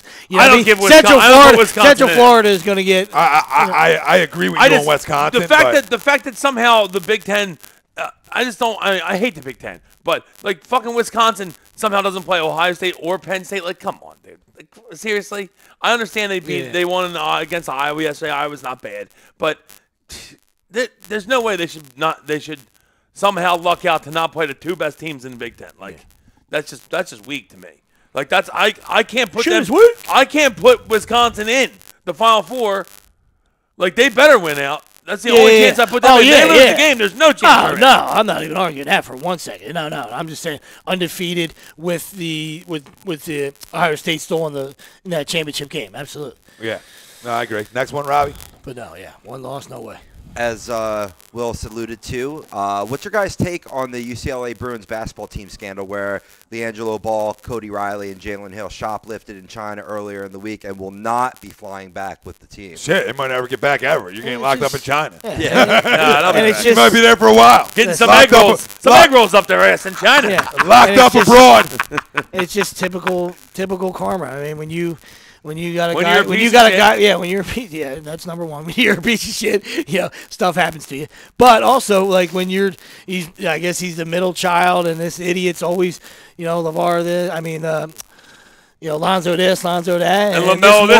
The one that no one talks about this one. Yeah. So he was like, "Fuck, I better do something." Like an idiot. So middle child. Yeah, they're fucking idiots. It's just when he probably thinks that he's fucking deserved everything because, they're the balls. I mean, it's the Everybody first thing they tell you. He probably just thinks like, oh, whatever's given to me, I can just take these glasses. No one cares. Yeah, when you're on a trip, that's like the first thing they tell you. Like when I was a senior in high school, like when a guy graduated with stole a lighter from Epcot Center, they sent him home. He didn't even walk. I mean, they threw the book at him. It was unbelievable. And that's in your own country. Now you're messing around over there. I mean, it's no joke. I mean, not at all. 100%. Mike Galata, what's up, fellas? What's up, Mike? Mike. Next one, Robbie. Getting to our fly guys here. Is Drew Couturier Voracek, is that line a top 5 line in the NHL right now? Right now it is. I think absolutely it is right now. I don't know what they did yesterday. They played a great game against Chicago, then they lay an egg. I don't know what they do that. Well, Minnesota's tough defensively. Isn't that their MO though? They can't put back-to-back wins together. On 2 back-to-back nights or a night off, whatever, back-to-back games. They have had an issue of putting 2 back-to-back together well. And that's been the story on the Flyers season so far. Right. They'll look good one night, next night. Yeah. Who's this team? It'll drive you crazy. A 1-0 loss because you're like, come on, can I just put the biscuit in there once? Unlike last season, you didn't get back-to-back solid efforts. You are getting back-to-back solid efforts this year, but it's not resulting in W's, to Tom's point. That's 100% true. Yeah, and that's going to kill you in a tough division where you got to get points early on and you need them against a wild team. Yeah, good defensively. Come on, man. You're you're at home, you got to put one in. If it is a top 5 line, whatever, You got to put a basket in the basket. You got to put one in. There's too much talent that I look on this hockey team not to get one in a league where it's built for you to get goals. Yeah, I was just gonna say the whole league's set up for you to score. There's a lot of 6 and 6.5 over unders for a reason. Yeah. People are scoring. They're hot on the DFS man. They're winning tons of people money though this year with the stats they're putting up, and I mean kudos to Hackstall for taking the courage to put Couturier in the middle of that line, because I wouldn't have guessed to do that. Would any of you guys? Just because I love his two-way. I think they need to do something. They need to do something with Coots, because if he doesn't produce this year, I think he's gone. Right. I think he would have been gone. So I guess that's why, maybe we'll put him here, jumpstart him, and he's played really well. Yeah, one of the best centers in the league right now. Mike Coletta, great line step up when the time called last night. They could have done that, but they didn't. So they didn't step up last night. And it's a great point. And it's one. But I need to see the back-to-backs where not the back-to-back games, like back-to-back days, just the back-to-backs where you get that one win against a Blackhawks team where you shouldn't beat them, right? And then you come back against a Minnesota team that you should beat, and you don't. That's what's concerning to me. And I think it's been the Flyers' MO the last couple of years. They get up for the big ones, and they let down with the ones they should win. And if you want to be a playoff team and take that step, that's what you need to get. That's what you need to work on. Get over that hump. That's my only issue. They're exciting to watch this year. Definitely more exciting than last year. Definitely fast. We're fast. Yeah, we're fast, and that's something that I've been crying about for as long as you guys know me. The Blackhawks, though, man, have not been playing well over the past 2 weeks. They're averaging about 1.5 goals a game. I mean, something's wrong with their offense. So maybe we benefited a little bit because of that. But I agree with you. That's a team that should be a challenge, and Minnesota should be, you should walk over them, despite how well Devin Dubnyk's been playing. I guess Patrick Kane needs to get in a cab and have an issue again. That's the only thing I can come up with. Allegedly. Ever since the cab, motherfuckers kept putting on rings. I mean, as soon as the cab issue, motherfuckers throwing rings on like it's going out of style. Him and Zeke taking cab rides? Allegedly. Now, speaking of rings, that's a great segue into the last question from Post 5. Of course, 1, 2, 3. Rank the following NFL defenses: 85 Bears, 2000 Ravens, and this year's Jacksonville Jaguars. 1, 2, 3. Well, Jacksonville's 3. Just Bears, Ravens, Jaguars. Just because they haven't won anything yet. Super Bowl shuffle, baby.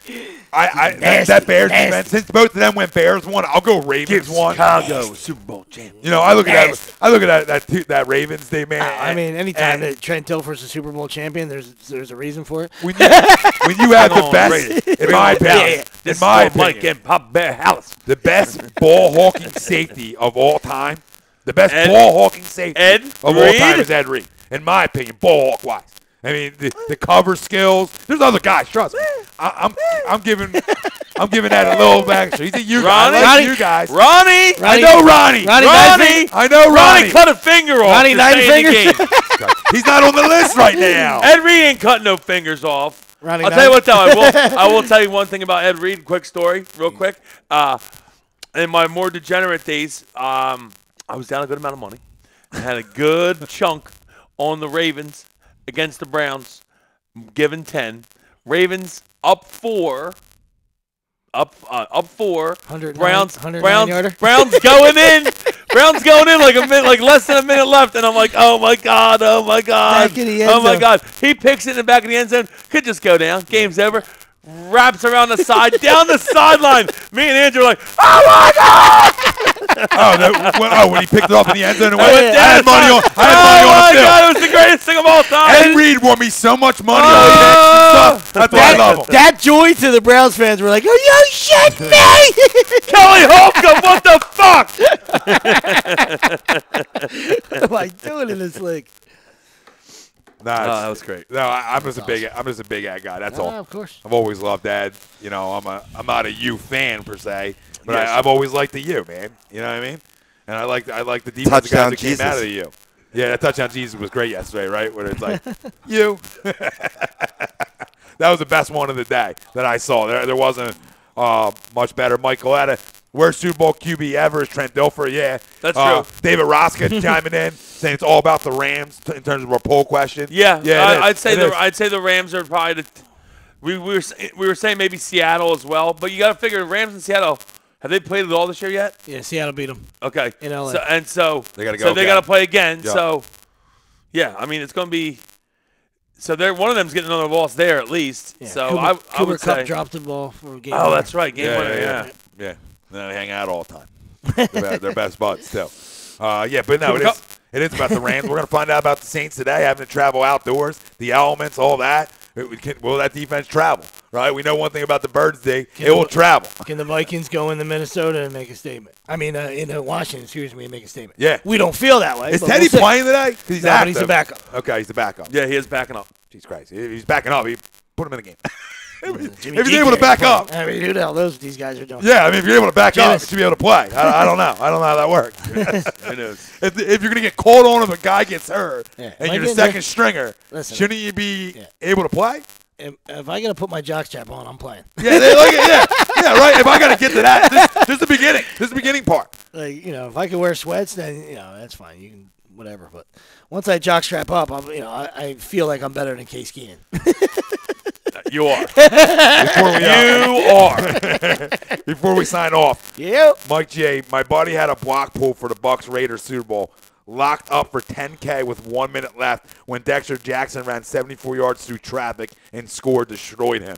Oh, that's a killer. That's a killer. You're yelling, go down the whole time. Go down. Dexter, somebody tell this guy to go down. Dexter Jackson got about $80 million after that, too, and never made another play the rest of his life. Jesus. Still looking to make plays. Haven't.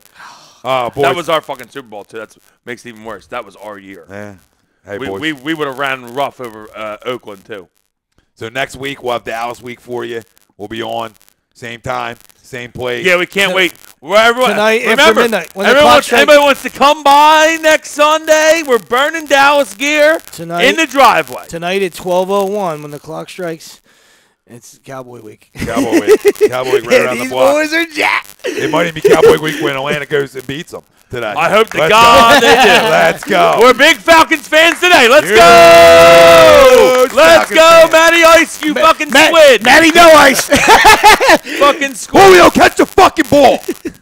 Need you. More than just How about we hand the ball to Devonta Freeman? He's had a good year. They just don't give him the ball anymore. I don't understand what they're doing. It wasn't just a Kyle Shanahan issue. It's an issue with Atlanta. I mean, they'll run early on. They'll establish the run. They'll get a lead, and all of a sudden they go away. They go away from it. Well, I mean, Sarkisian is horrible. He's proved it. He's an absolute fucking mess. He's off the wagon. Yeah, exactly. The way they're playing offense. Exactly. He was at the Sugar House with me at 5 a.m. He was only good when he was sauced. Oh, man. Listen, we thank you guys all for the comments.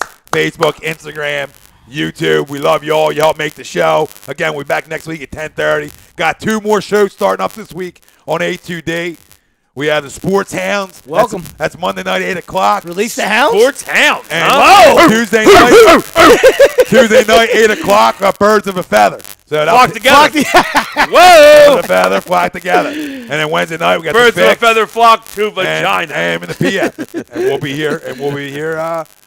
be here. Next Sunday. Next You're Sunday. in the doghouse for that. It's a tiny house. So like I said, we have Sports Hounds Monday, 8 o'clock. Birds of a Feather, Tuesday, 8 o'clock. The Fix, Wednesday, 6 o'clock, AM in the PM.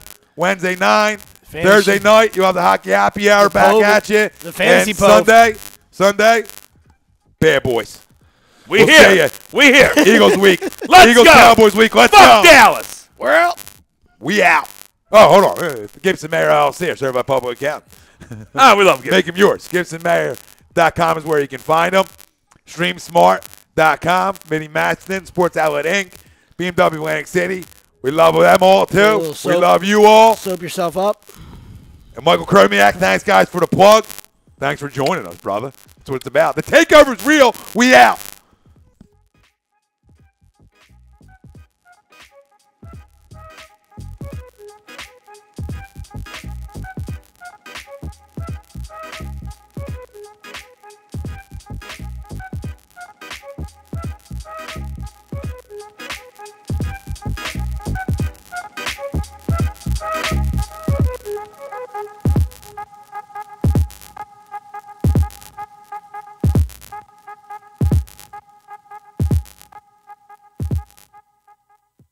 Hi, folks. Bob Mannery here. You're listening to A2D Radio, real sports talk radio for the fans, by the fans, no agenda. These guys are the best in the business. Hashtag it. No notes.